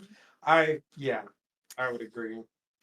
Yeah, so the other two things I just wanted to say, I mean, it's pretty obvious, but I do feel like this is the start of the rift that I think Melissa was referencing earlier, the adult version. Yeah. And also I think what could lead her to befriend Hannah and Yeah. like be allow Hannah to confide secrets into her that she doesn't share with anyone, and like all of that stuff, which like seemed weird to me, like from the way they portrayed her earlier in the season, Yeah. which was like so attached to Shauna, and also like attached to Shauna because she's so awful, you Yeah. know? Yeah. Like Yeah. that's the way they framed it. And so it's like it's interesting to me that because I guess like because Shauna is more of our like A level character here, I would expect it to be the reverse. I would expect it to be Melissa descends into madness while Shauna pulls back and like recovers some humanity after like playing around with it a little Yeah, bit. that seems like the thing that a normal show would do. Like if you need something to get escalated, Yeah, introduce some character so that you can just have them like absorb all of the dislike that yeah, it's going to foster from the yeah, audience. Yeah. exactly, exactly. Um, so there's that, and then yeah, and then we talked about it earlier, but just the weirdness of cutting the moss here. So like like you said, it really could be, and we did just come away from that scene with the eyeless guy. It really could be that they're just trying to say, remember the moss from earlier? Remember the moss? Yeah. This is like what she was thinking about, the moth thing, like But the weirdness is how she's transfixed by the moth there. And like by normal language, it seems like it's implying that she remembers the dream. Like that's really It's how it yeah, that looks. is the way the visual language should work. It's so weird. Like, why is she So so hypnotized by this moth if it's not because it's reminding her of this dream? It's like it's like a forward memory or something. It's very weird. I yeah. don't know how to take that. Yeah, and I think moths, butterflies are a very overused metaphor for, undergoing a permanent transformation for the better. Like I love caterpillars, nothing against caterpillars, but the idea that you go through this chrysalis and you come out this butterfly, right? Mhm. Whereas a moth, they're associated with night, not today. Yeah. They're not thought of as being, they don't have the same associations of beauty and positive transformation. um you see them come up in horror and you think of like Mothman or whatever. So I don't know if it's just a sort of heavy-handed symbol of their experience in the wilderness has permanently transformed them into this somewhat sinister, creature of the night. That's kind of a ridiculous way to put it, Are but you know what I they mean? Do you know what vampires? I'm getting at? Yeah, I do. I So do. this so The that this moths are a metaphor idea for the Yellowjackets. yeah, so that this suggestion of like, I want to get out of here and be a, just live a normal life, the same language that she uses Yeah, earlier in the episode as an adult. yeah, That it's this like symbol of, yeah, you can't go back to being a caterpillar. right. Ah, yes, yes, yes. That makes sense. But I don't know. We'll see. I That makes still also sense. sort of like my crackpot theory that moths are going to descend on their garden and kill it, and that's why they don't have any food in the winter. Because we still need to find out why they aren't going to have any food in the We winter. do, we do. I agree with all of that. All right. Are you ready to continue? All right, so we go back to the present. Shauna is defending herself. Um, Melissa says that she didn't kill Lottie or do the checklist of doom. Shauna doesn't believe. Uh, Misty says, I'm sorry, Melissa suggests, no, Shauna, oh my God. I'm having trouble reading this. Okay. Melissa suggests that she should put the past behind her like she has. Shauna says this isn't normal. You don't get to have a normal life. Callie calls. Melissa asks who that is, asking if she knows what Shauna did slash is capable of. Shauna says she knows, but she still loves me. And Melissa says, who's lying now?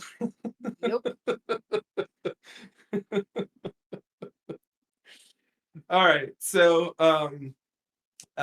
yeah, Melissa does specifically deny the checklist of doom for what it's worth. So now the breaks in the freezer, they are what they are. And actually there's gonna be some more lines Yeah, about there's that more lines. later. Yeah. But like breaks in the freezer, like I was never convinced that anyone did that stuff on purpose. I mean, they gave us every reason to believe the breaks were not on purpose. Yeah. And with the freezer, it's What do you mean like, the freezer just jammed? yeah, there was, again, there was nothing specific there.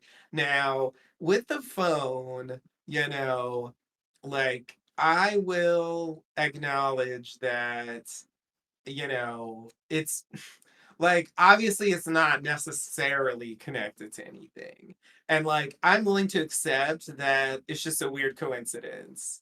Okay, but there's three things that bother me about it. Thing number one. So, well, okay, I shouldn't say that.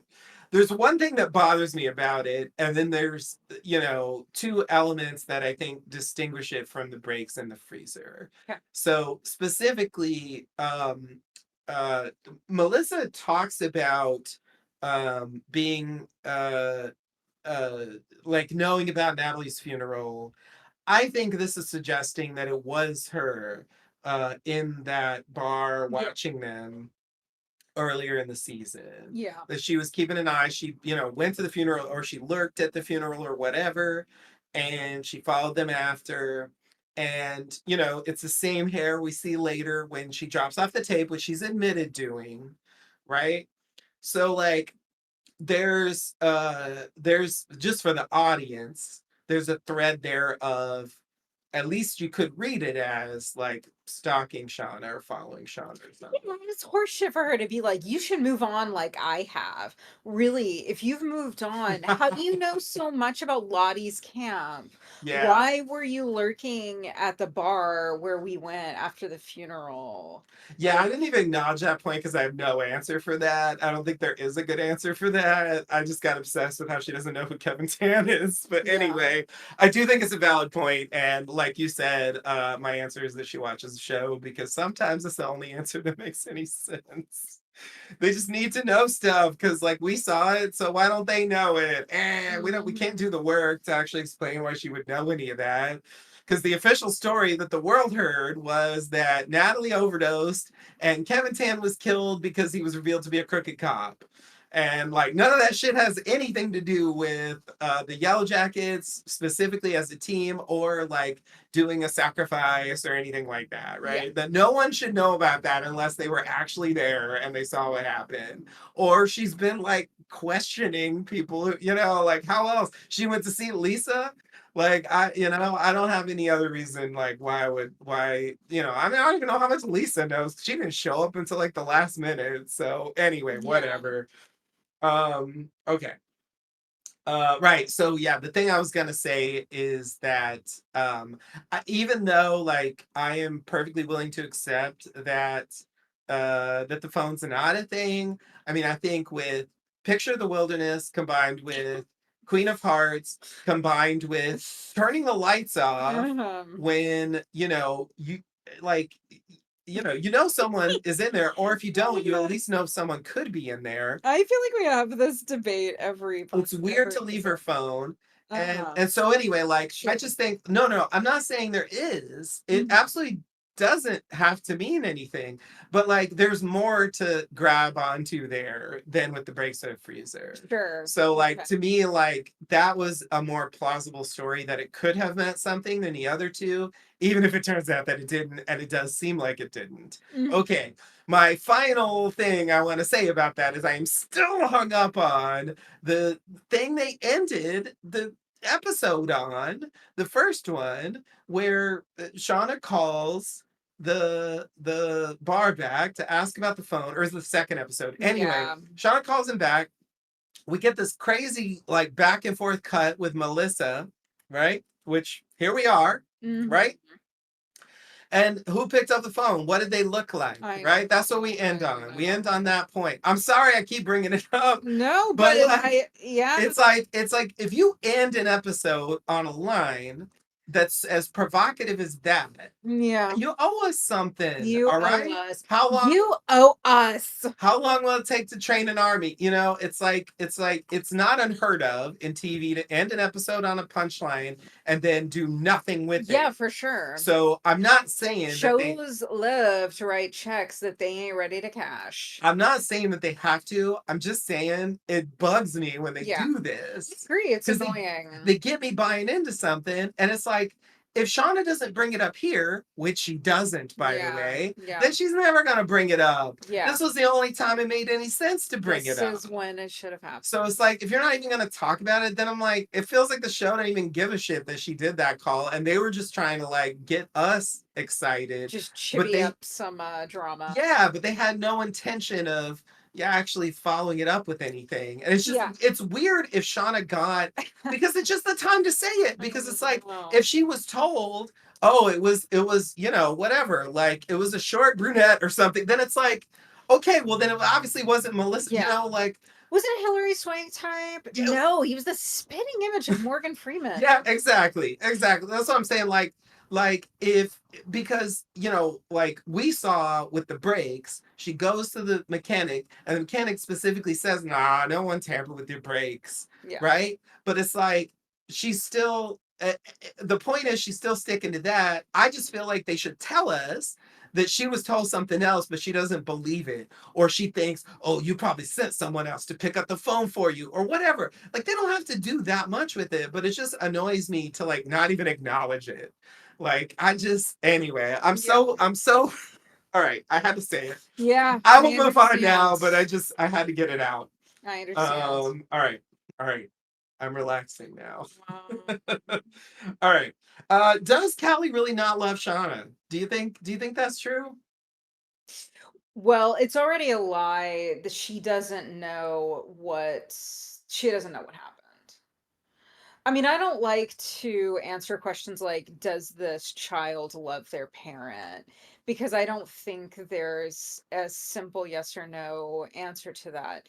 But we, the viewer, know that Callie doesn't know the extent of what happened in the wilderness. Yeah. And and whatever she does know about what happened in the wilderness, she doesn't know from Shauna. So Shauna doesn't know whether she loves her in spite of that. Whereas Shauna does know that Jeff knows much of what happened in the More. wilderness Yeah. and loves her anyway. Yeah. So she is lying. Like regardless of whether Callie answer, like I just, does any teenage girl love her mom?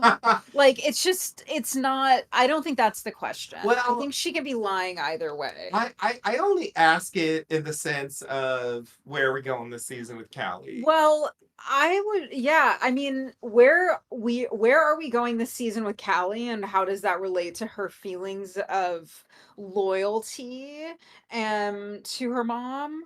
I think is maybe more interesting of a question. I mean, that's really what I had in mind. Like, I agree that like, yeah, the actual, but it's like, to me, it's a shorthand for like, yeah, how loyal is Callie to Shauna? What does she do? Because like I think there's mixed signals on that. And I'm not really sure what to think Yeah, about I think that. she's very conflicted. I think she feels extremely Yeah, conflicted, especially because she sees the impact that it's having on her dad. So she's in a position where yeah, she and Jeff are, but I think especially Jeff, and we have more on this coming up soon, are, yep. Next scene. sort of suffering because of Shauna's persistent refusal to let them in, to be honest with them, Yep. and layered on top of the concrete consequences of what happened in the wilderness. Yeah, yeah, yeah. So yeah, it's quite an episode in that regard, and this arc between the two of them this season, I mean, it's been on its way from, I mean, this was always, the relationship between the two of them was a significant one since the very beginning. But since the moment when Callie got, when Jeff took Callie to Lottie's retreat center, and Mhm. then they saw each other, and then that relationship, and then yeah, we're headed towards some reveals. Yeah. Yeah. I mean, there was also like Shauna telling her she killed Adam Martin and Yeah. that whole thing, which is like, Yeah, and then she's like, she won't tell her anything else. yeah, it's like, it's not nothing to like murder someone who's innocent, but it is true that in the scheme of what Shauna did and went through, like Yeah. it's actually It like was a horrible misunderstanding. it's like a It, minor blip in a yeah, way. it was a horrible misunderstanding that ended in tragedy. And yes, of course, I hold her responsible. You Per can't. se. Yeah, that like it wasn't murder per se. Like that's bogus. But it's, yeah, as you're saying, it's nothing compared to some of the other things that she did. Yeah, yeah. All right. Are Yeah. you ready to continue? Yes, I All am. right. So Callie is leaving a message for Shauna saying, "You're breaking dad. Call back." Jeff is It's all. Jeff, She is. She's breaking him. Jeff is leaving messages for Misty and freaks out. Callie tells him to pull it together. Callie suggests that no one is, quote, after mom. Jeff agrees, but wonders why she thinks that. And she does the reverse. He says, mentioning the breaks and so on, that they were jumping to conclusions, and then asks about Callie. And Callie says, it's just a feeling. She thinks the wilderness messed them up. And then she says, whatever happened to Lottie, it doesn't have anything to do with us. Jeff agrees and says, get your stuff, we're going home. And she agrees and goes. And that's where we end that scene.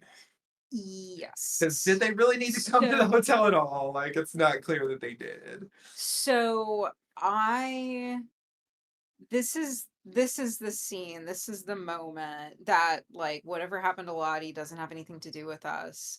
The way she delivers that line is what makes me feel strongly that Callie is responsible for Lottie's death, either deliberate or accidental. Um, and the way that she says early on that it's just a feeling.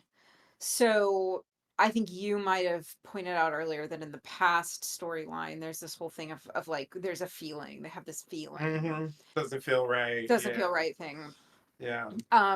Which maybe they wanted to create a little connection there, but I think she's hiding something, possibly because she found that note and she read it, and so who knows what all she said. And that is something that Shauna should be wondering, like, okay, if you are telling the truth, Melissa, and Yeah. you wrote a letter and I didn't get it, it was intercepted by someone, probably my daughter, what did it say in Yeah. it? She should absolutely um think that. Yeah. And, to that point, that might connect with the way that Melissa, asks her, does your daughter know what if Melissa is hardcore watching them, then she may even know that it was Callie who got the tape. Like, maybe she was just lurking in the bushes, saw Callie get it, knows what teenage girls are like. I don't Yeah. know.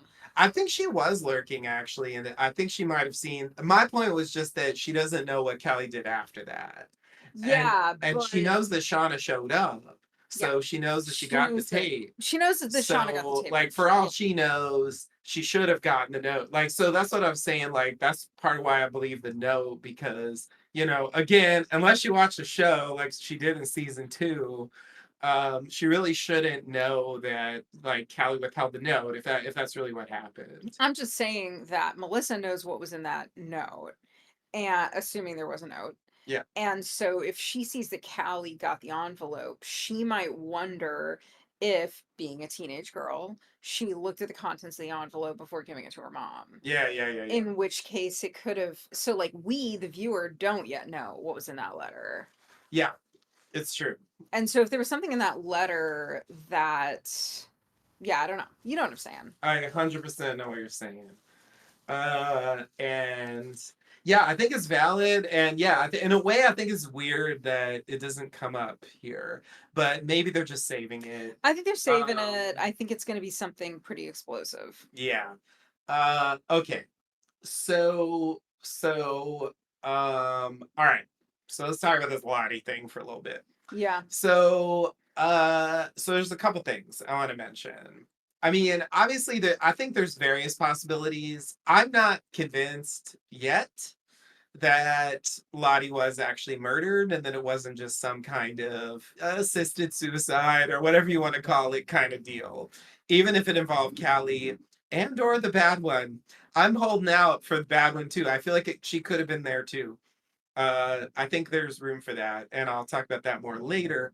But nonetheless, I think it's the fact that she says whatever happened to Lottie, it doesn't have anything to do with us,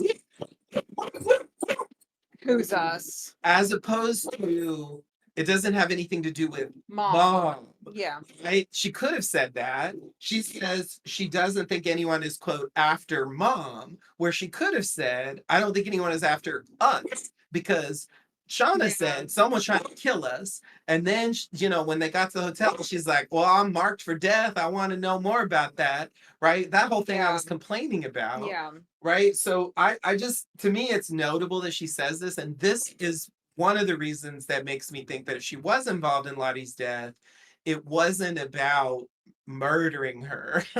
Yeah. Because I feel like that would have to do with us, because that would be you doing the murder. So anyway, Yeah. that's where I'm leaning on that. Okay, so just for a couple of technicalities, the DNA has to be dealt with. I think Yeah. your point that they could absolutely bullshit their way through and say, well, it was a match, but it was Callie because she's your daughter, and that's why.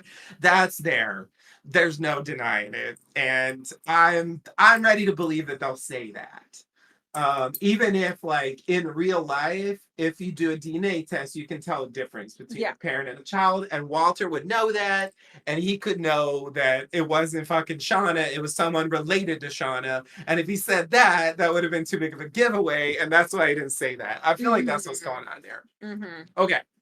The other thing I wanted to say is the reason why I ruled out Callie is because what happened was Shauna comes home And she tells Jeff that Lottie was murdered. And Callie overhears this Uh, and then freaks out and gives him a tape, gives her the tape, right? So, like, if she knows what happened to Lottie, then why would that trigger this response? Like, yeah, there's something that's a weird about that to that's a me. good point. So yeah, that's the thing. I like when I was thinking through. I'm like, why did I roll out Callie? That was the scene where I was like, okay, this makes it seem like she doesn't know what happened to Lottie. Yeah, that's a good point. I remain convinced that we will get I remain convinced that something happened between Callie and Lottie in that period of time. Man, Lottie was so busy. She was real busy. She had a lot Um, to do. oh, and we're gonna find it out. I, Yeah, we're it's gonna find clearly out. something they're building Yeah. towards, like what actually, and it's possible that actually Callie wasn't involved in her death, but met her, and then whatever. There's all sorts of ways they could go with that. But what I was gonna say is like that's the reason I ruled her out. But Mm-hmm. the introduction of the note here and the idea that she was still holding something back potentially Mm, does leave room for like I don't know what she was thinking, but they could definitely try to give us some kind of explanation for why it made sense to her to upon hearing that they know about Lottie's death, that's the time to give the tape, but not the note. I don't know. It seems yeah. elaborate to me, but Yeah. it's like just because there is a little wrinkle in that, if they hadn't told us about the note, I would still be stuck on, yeah, but why did she like give him the tape because Lottie was murdered? Like, if she knows what happened, like that makes no sense to me. So, anyway, Yeah. there's some wiggle room there, but it feels like either we're headed for a bad explanation or it's going to be something kind of convoluted Yeah, well, both have or been both. known to happen. Yeah, they could it could be something that ticks both of those boxes. But yeah, I think that's all I want to say about that. We'll see. I do think something's going on with Callie for sure. Yeah. And I think we gotta learn what that is. So whether it's Mhm. she wasn't involved with Lottie at all, she's just saying this because it's what she's like, you know, like Lisa saying, Lottie fell down the stairs, like, why are you investigating this? It's that, and but she is still holding back the note, and that's her secret. I think there's multiple ways they could go with this. But Yeah. anyway, I think she Yeah. is hiding something. And I think there's a decent chance it has to do with Lottie, since obviously we were set up for a connection between them, and there has been no mention of that since then. And Yeah. that is the biggest conspicuous element here that makes me think there is something there. Yeah. Because in a mystery, if they don't talk about something for a long time, you gotta focus on that. So just take Yeah. hints, look at it. All right, look at Look at it. it. All right, you ready to continue? Yeah. All right, so go back to the past. We got a packing, happy montage. We follow Aquila smiling quietly to herself in a stream. But then as she's going back to the camp, she sees dead plants, and then she goes into the animal pen, and all the animals are dead. And she freaks out, but Lottie breaks her out of it. And the animals are actually okay. And Akila verifies that the animals are okay, and Lottie agrees, but realizes that Akila saw something. So, anyway, Pop, pop, pop. here's that. It's interesting that Yes. she sort of made her turn before this, and then they have this happen. Yeah, so But this feels like potentially a legit vision. it could be. It could be some kind of foreshadowing. Not like a huff and cave fumes. It also reminds me of the line that you emphasized earlier of Melissa saying that she was having nightmares during the day. Oh yeah, yeah, totally, totally. Yeah, yeah. I was thinking about that with Shauna as well when she sees the The moth. moth thing. That it's Yeah. like it feels like there's something they're trying to say something Ominous. there Yeah. about their state of mind at the very least. Um, but yeah. Okay. So the thing I was gonna say, like, just spitballing here, the simplest because if it is true, I mean, again, I'm skeptical that this is real vision of the future because you know me, that's where I stand on this. Yeah. Nonetheless, it is a thing that could happen. And just because you think, oh no, what if this happened and then it does happen doesn't mean that you really predicted it. It's just something that makes sense to fear in Yeah. this context. So anyway, just throwing it out there, like one scenario I could imagine is that like Cody escapes and like goes rogue and like tries to like ruin their food supply.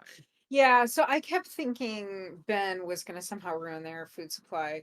Another possibility is they go some for some reason they do end up leaving this camp for a while, and then they can't find it again.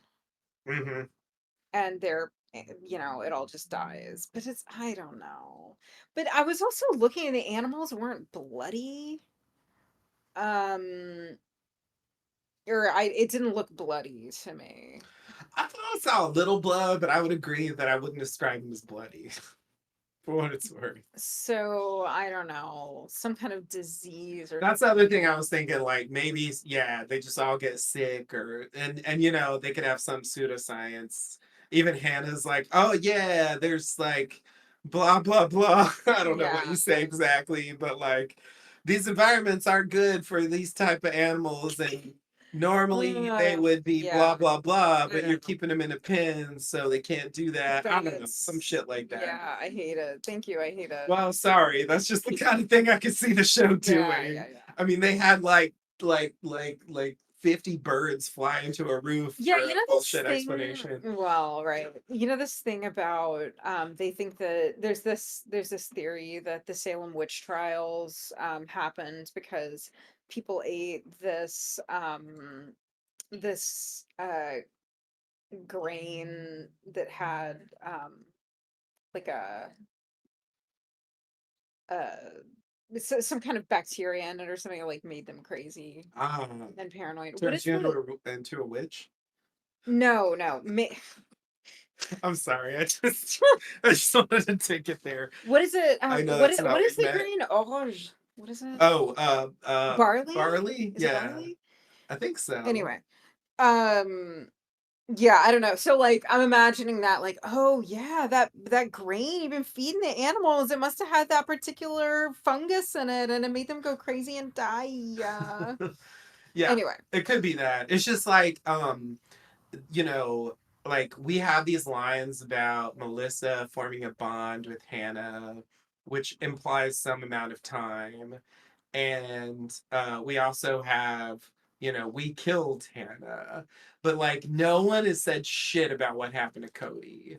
right. So it's just conspicuous to me, and therefore there's more room there, I think, for other things, including escape and sabotage. And so I just think like that's like a simple way to get there Yeah, if they want. yeah, So anyway, but it doesn't have to be that. Like you said, it could totally be the other thing, and they're just gonna kill Cody. I do feel like if he doesn't try to escape, it doesn't feel consistent with his character. yeah. He really But should try to escape, but that doesn't yeah, mean he's gonna succeed. he was fishy. He But was fishy. There was the weird name thing. It's like, yeah, I don't know what we're supposed to think. I brought that up, and like, there's nothing about it in this episode, so I don't know where to take that. But we'll see. We're gonna continue here. Okay, you ready to? yes. All right. So Natalie goes to the plane. We see they crossed out, gone to lake, and now it says gone deeper. Natalie is dropping off Coach Ben. I guess she's doing like what she did with Jackie. Like that's the idea. Like bring the bones to the plane.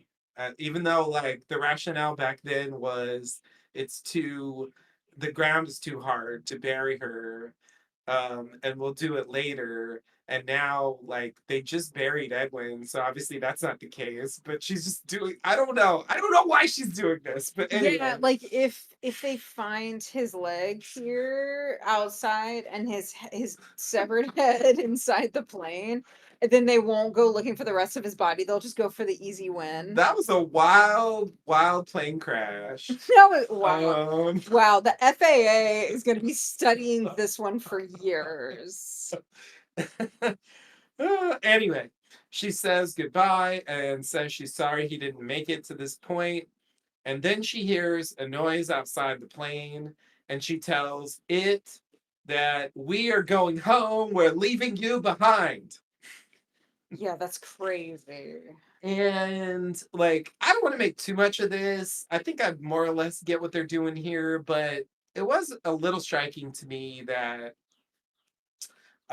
in the similar scene in season two, which involved Jackie's bones, who they also ate, when she goes out there, she sees the moose, Yeah. you know? And it just seems to me like this is an indication. I mean, maybe she didn't think that back then, but nonetheless, it feels like this is like a development of a similar idea, that like that's part of what was going on there, is like some kind of building towards like viewing this as the spirit of the wilderness, like I don't know what, warning her, saying you can't go home. I don't know exactly what. It's all pretty vague here. Yeah. Like what we're supposed to think about this. But like it works dramatically, but like practically it does seem like a weird scene, so I don't really know what to do with it. All right, ready to continue? Yeah. Okay, so we go back to the present. Ty stands outside Van's room, then walks in, locking the door. Outside, real Ty or regular Ty or whatever asks to come in, but the bad one says she's the only one who can help Van. Real Ty won't do what needs to be done, saying she never did believe. And Ty, the real one, begs to be let in to no veil. So, okay, here's where I'm gonna throw some thoughts. Obviously, I don't know what's gonna happen here, and you know, usually when I think of like, here's what the obvious thing is, I'm wrong because they don't want to do that thing. But anyway, here's what I think the obvious thing is. To me, the obvious thing is um, she's actually gonna do like something like an assisted suicide or some kind of mercy killing for Van because she's suffering. And Oh. so I was thinking that maybe because she locks herself in Van's room, no one else is there. So like to me, like it makes sense that like that's a path they could go down. And then if they wanted to, they could connect it to what happened with Lottie. Like maybe the bad one could do what needed to be done with Lottie as well. And so like regular Ty doesn't Hmm. even remember what happened there, Hmm. and she's like carrying that around. But like she was there, maybe Callie was there too, like I said. Maybe they both were involved. Who knows? Maybe she wanted Callie to do it, but she couldn't, so the bad one stepped in. I don't know. There's all sorts of possibilities. But that was my thought watching this. That like, what needs to be done here where you're locking yourself in Van's room, bad one, And that's the only thing that makes any sense to me. What do you think? That's well reasoned. Thank you. But That's all I want. I hate You it. don't have to agree, but And my guess was either one of two things. One is like it doesn't really make any sense for her to lock that door. It's just for drama. And we're gonna see her like leave that room again. That it's just like symbolic of like locking the the door of other her part of herself, mind. Yeah. yeah, it could be that. So that was one interpretation. The other was there's some nurse or doctor in there, we just don't see them, but someone actually healthy in And they're there. gonna kill it. And She's they're gonna gonna kill and she's that gonna kill, person. yeah. It could be that too, for And then sure. like kidnap Van and just flee the Yeah, scene. it could be that. Because I don't think that it's actually like in keeping with the bad one to mercy kill someone. Because that's not an evil act. Yeah, I guess like okay. Yeah, I mean it requires contortions. It's just not, and it just doesn't fit with the theme, which is like I can help her by killing someone in order to please the Yeah, wilderness god so that she yeah, heals. yeah. Like that's what they've been telling us all season, that mindset ought to subscribe to. But like wrapped up. Okay, here's my attempt to contort. Wrapped up in the idea of like she's gonna do this is at least some degree of like caring about Van. Because like the bad one could do anything she wants, right? Like why does she feel the need to kill people for Van? You know? Like there is some implied there, like some kind of particular concern for Van and her well-being. Mhm. And so like I feel like you could stretch that into it's actually hopeless now. The best thing for Van now is to die without suffering more. Like that would be my case for the bad one doing it. Yeah. Which doesn't have to be true, but that's what I got. Yeah, I don't buy that the show wants us to think. I don't buy that the show wants us to associate uh like facilitating a comfortable death with the actions of the bad one.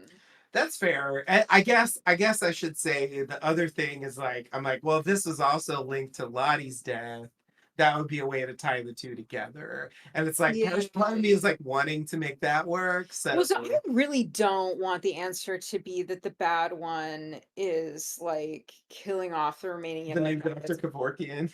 Yeah, or whatever, but like there's that thing that Shauna says in this episode of, the only way to be safe is to be the last one still alive. Um, but I think it's just a lame answer if it's like, yeah, the bad one is doing that. The bad one is like picking them off one by one. Cause like it's just not interesting. Yeah, I don't that's why I'm trying not No, to. just like so the bad one goes and kills Lottie and then goes and kills Van. Right. And then like, okay, and then what happens next But season? that's what I'm trying to say. That's what I'm trying to make it not that, Yeah. but she's still involved in both deaths, Uh-huh. but it's not that she's gonna then go after Misty and Yeah, go yeah. after Shauna, you know what I mean? Like I'm trying to make it that they were like Lottie was Yeah. asking for it and she just determines that this is the best thing for Van, you know. Yeah. Okay, well, we'll That's how I'm see. trying to sell it where it's not because I agree with what you're saying. I don't think it's that. Yeah. I don't even know that it's what I'm saying, of course. Like what I'm saying could be totally wrong, but I find what I'm saying more believable than I mean, what I you're get the suggesting. logic. I just I don't I hope they don't go that direction. Fair enough. Fair enough. I don't I guess to me it depends on how they do it, but we'll see. I'm not inherently against the idea, but it does depend on how they do it. Okay. Next scene. All right, Next. so we go. Hold on, let me just check here. Yeah. So we go back to the past. They're all preparing to leave. Nat tells Cody and Hannah that they will kill them if they try anything. Cody understands, and Hannah agrees as well. They are about to leave, but Lottie's staying. Nat tries to convince her, but Lottie says that's not home. She can't go back. If she goes back, nothing will be. She won't be well. She won't be herself who was made out there. She thinks that they are safer out there. Natalie gives up, saying, Stay then. At this point, Shauna looks at Lottie and says, She's staying too. But not because of Lottie or it. She doesn't know why.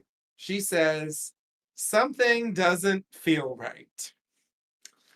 And then Ty puts her stuff down as well. Ty agrees that she's been feeling something since Cody and Hannah arrived. Van tries to talk her out of it, but Ty says something doesn't feel right. Travis says not getting rescued doesn't feel right.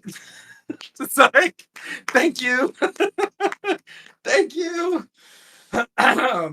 And Natalie says, okay, stay then. The rest of us are going. But Shauna says, no, you're not. And that's where we leave the past storyline this episode. Woof. All right. So yeah, I emphasize that line because like I said, like that came up earlier and then like they're leaning on this at the end. Something doesn't feel right.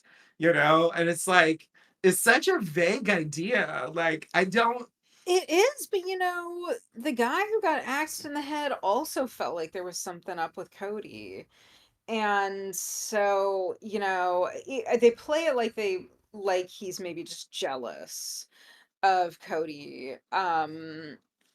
But I don't know, it raises some questions. So do you think when they say something doesn't feel right, what they're implying is that I mean, I don't think Lottie thinks this, but at least for Shauna and Ty, I could be convinced that they believe that Cody's gonna lead them into a trap or I something. don't think that they even have a conscious idea of what doesn't feel right, or else they would Okay. have said, I don't trust this guy. What I I just said. think they are Yeah. just picking up on something about I'm just saying it's possible that he was going to lead them into the trap, that he isn't who he appears to be, that he doesn't know how to get back and he's planning to trick them or something like that, but that they're just picking up on something and they don't know what it is, but it doesn't feel right. Like, I really am a strong believer in the power of intuition.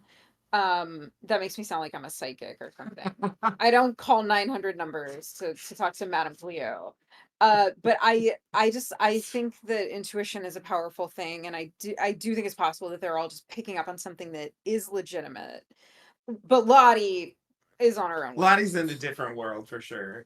But Lottie didn't even say something doesn't feel right. Yeah, She has a she's different explanation. yeah, I'm sure she would agree that something doesn't feel right about leaving, but like that's not really her reason. So yeah, anyway.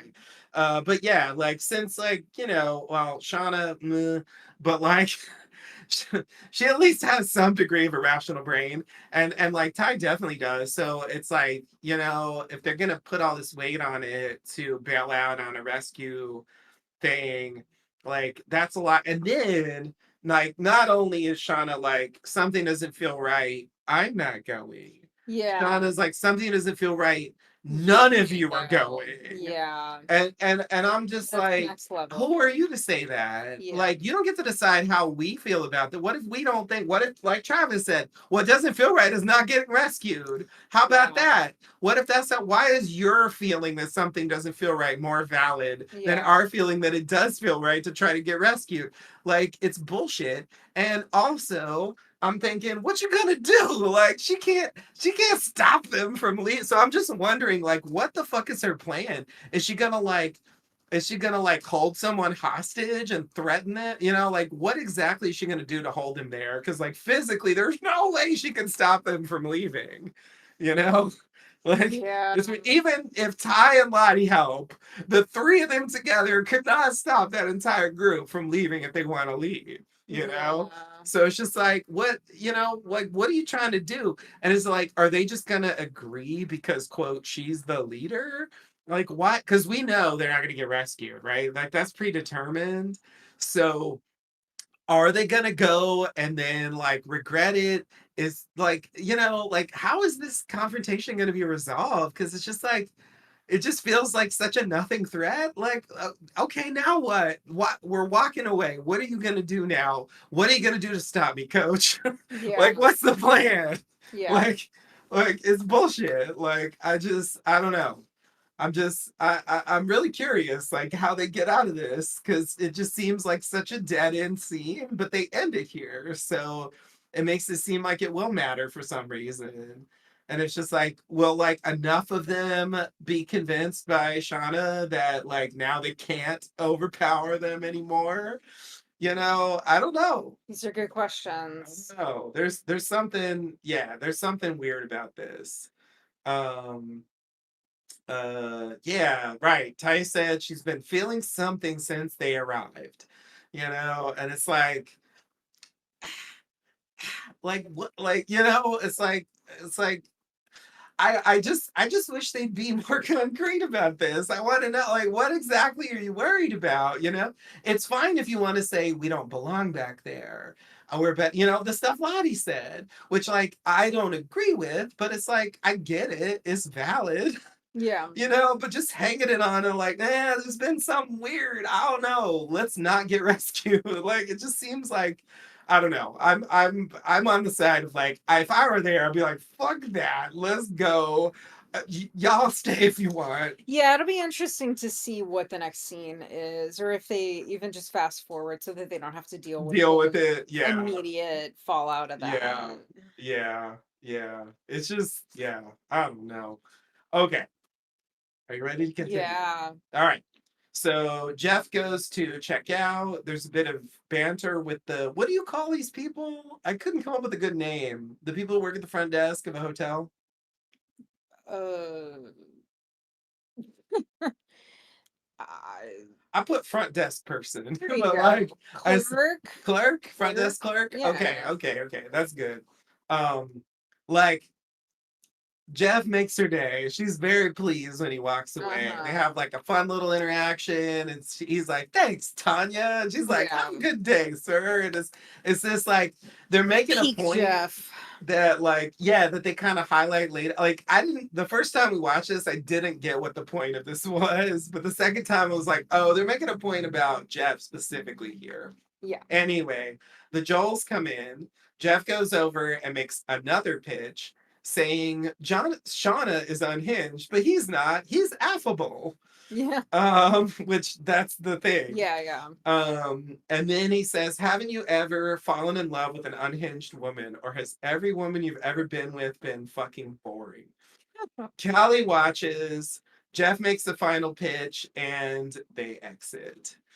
So so they're leaving the hotel and I feel like it's a point that's been like hovering around the whole season.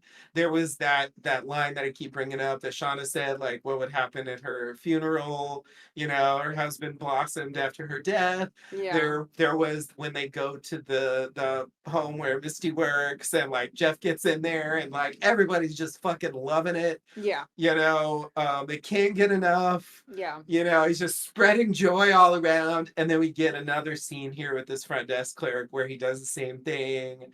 Like she's clearly just like it brings her a bit of like delight in an seemingly otherwise like dull sort of situation to have someone come up and like talk about how like, oh, we used to have to check out and now it doesn't really mean anything anymore and blah blah blah. And Yeah. there's a joke about how we don't have mini bars and like Mhm. it's this little thing. Anyway, we're still on the whole like did they furnish, like are they going to refurnish, like I don't know, Yeah. like that whole thing is still weird to Uh-huh. me. And then this other thing that I think is supposed to help us understand like why Jeff isn't is still with Shauna basically. Yeah. You know, like what exactly, Yeah, like, yeah, because she's crazy, but I'm in love with her. yeah, and And also like crazy and interesting is better than boring. exactly framing it as like, well, okay, sure, she's unhinged, but she ain't boring. Yeah. you know so it's like there is some upside of it to him, and so like I think that helps, I don't know, to like sort of bridge that gap where this character who really is so different from how Shauna is, um as illustrated in numerous scenes, would do that. So anyway, that's where we end things with that. Are you ready for the final scene? Final scene. Okay, so Melissa pokes some holes in the checklist of doom. I won't enumerate them, they're all pretty obvious. And then she says that Shauna creates her own problems just to feel alive, bringing up the thing with Jeff before the crash. And she says that Shauna hates herself and wants to make everyone else miserable. And then Melissa gets up for water and asks Shauna what her plan was, suggesting that she wants to explode her own life just to watch it burn. And then Shauna suddenly cuts Melissa, pushing her down, punches her multiple times. Melissa headbutts her back, causing her to bleed from the nose. And then Shauna takes a bite out of Melissa's arm and takes the chunk out of her mouth and tells Melissa to eat it, or I'll fucking tell your family exactly who you really are. And Yeah. Yeah. thoughts, comments, Yeah. concerns. Well, quick point. You didn't mention this, but I believe Melissa goes for the knife first. Melissa goes to set the water. Was it supposed to be that she went for the knife? It didn't look That that was way to that me, was my but okay. interpretation because Shauna says that she doesn't want water. Melissa gets her water anyway so that she has the pretext to get close enough to grab. So she sets her water down, setting her water down, grabs for the She's knife, grabbing for the knife. and then, so Okay. then but Shauna gets the jump on I her. didn't really see it. It was so quick. It looked to me like Shauna just decided to cut her right then, and I was ready to believe it because that's how Shauna's been this Well, Shauna's season. pretty nuts. But okay, okay. If what you're saying is true, then it's less unprovoked than I thought. But Because it really came off to me like she was just like, "Fuck it, I'm just gonna start cutting your ass." this eat your own arm chunk thing is pretty next level. It's a lot, and it recalls when she was biting Mari in the first episode of the season. You know, Yep. it's like there's a through line there of like biting people as a form of aggression. Toddlers have Um, mastered it. yeah, yeah, yeah. Okay, so the thing I wanted to say is that yeah, I got two things to say. So the first thing I want to say is like this is a thing that TV shows do sometimes. And I don't know if we're supposed to think this is real, you know, if we're just supposed to take Melissa's framing of Shauna at face value and think like this is true, or if we're supposed to think, well, this is just what Melissa thinks. We don't have to really believe this, blah blah blah. There's a lot of ways, but nonetheless, like I've seen a lot of TV shows where they kind of do this thing where, like, you know, a character is around for a while, they do some stuff, we watch them do the stuff, and then, like, at a certain point, the show kind of steps in and they try to like give a framework for understanding like why did the character do those things, why are they like this, you know.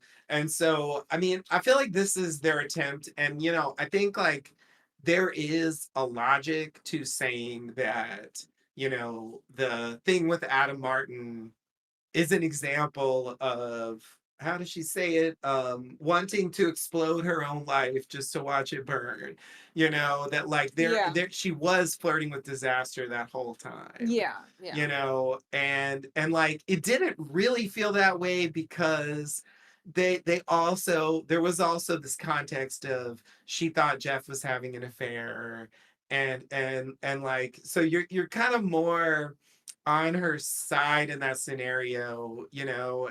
But it seems to me like they're trying to like recontextualize what's going on there. And then obviously there was the stuff with the van getting stolen and going to threaten the guy, and you know that happens in season two, and then this season, you know, has been the most unhinged Sean has ever been, really. Not necessarily adult Shauna being violent until this point, but nonetheless like hurling accusations and just like, you know, doing stuff that it, you know, just seems like yeah, like she wants to provoke something, Yeah. you know. Like I think there's a logic to that, and yet I just didn't really think about it. So it's just like it's like the show telling you how to think about a character, and like Yeah. it always bothers me a little bit because I'm like, that's not exact. Like, I'm not saying there's nothing there, but I'm also not convinced that's all that's there. So anyway, like Yeah. it's sometimes a show decides here's the thing, and they really stick to it, and it's like from then on like that's the character, that's like the way you should think about them. And like I kind of hope they're not doing that, but it's been a rough ride, so Yeah. I'm not really sure at this point. um so I just wanted to say that, and then this is the other thing, like like, okay, so like what Shauna does here, I mean, it's like it's totally it's totally ridiculous, and so on. But it's like, Melissa, um, you just said earlier, what was it? You scared the shit out of me or whatever, and you dropped the tape at Shauna's house, Yeah. knowing that she's like this, and now you're in this situation. Like, how did you not think this was a risk? Like, that's fucking crazy. Like, Yeah, I'm like I mean, is baffled. there another shoe that's gonna drop like Alex? This was a whole plan to lure Shauna here, and Alex does know about the tape and knows who she is, and she's going and dropping the kid off, and she's coming back. All I can say is, like, I didn't think that, but all I can say is I hope you're right, because it feels like there's just something that doesn't add up here.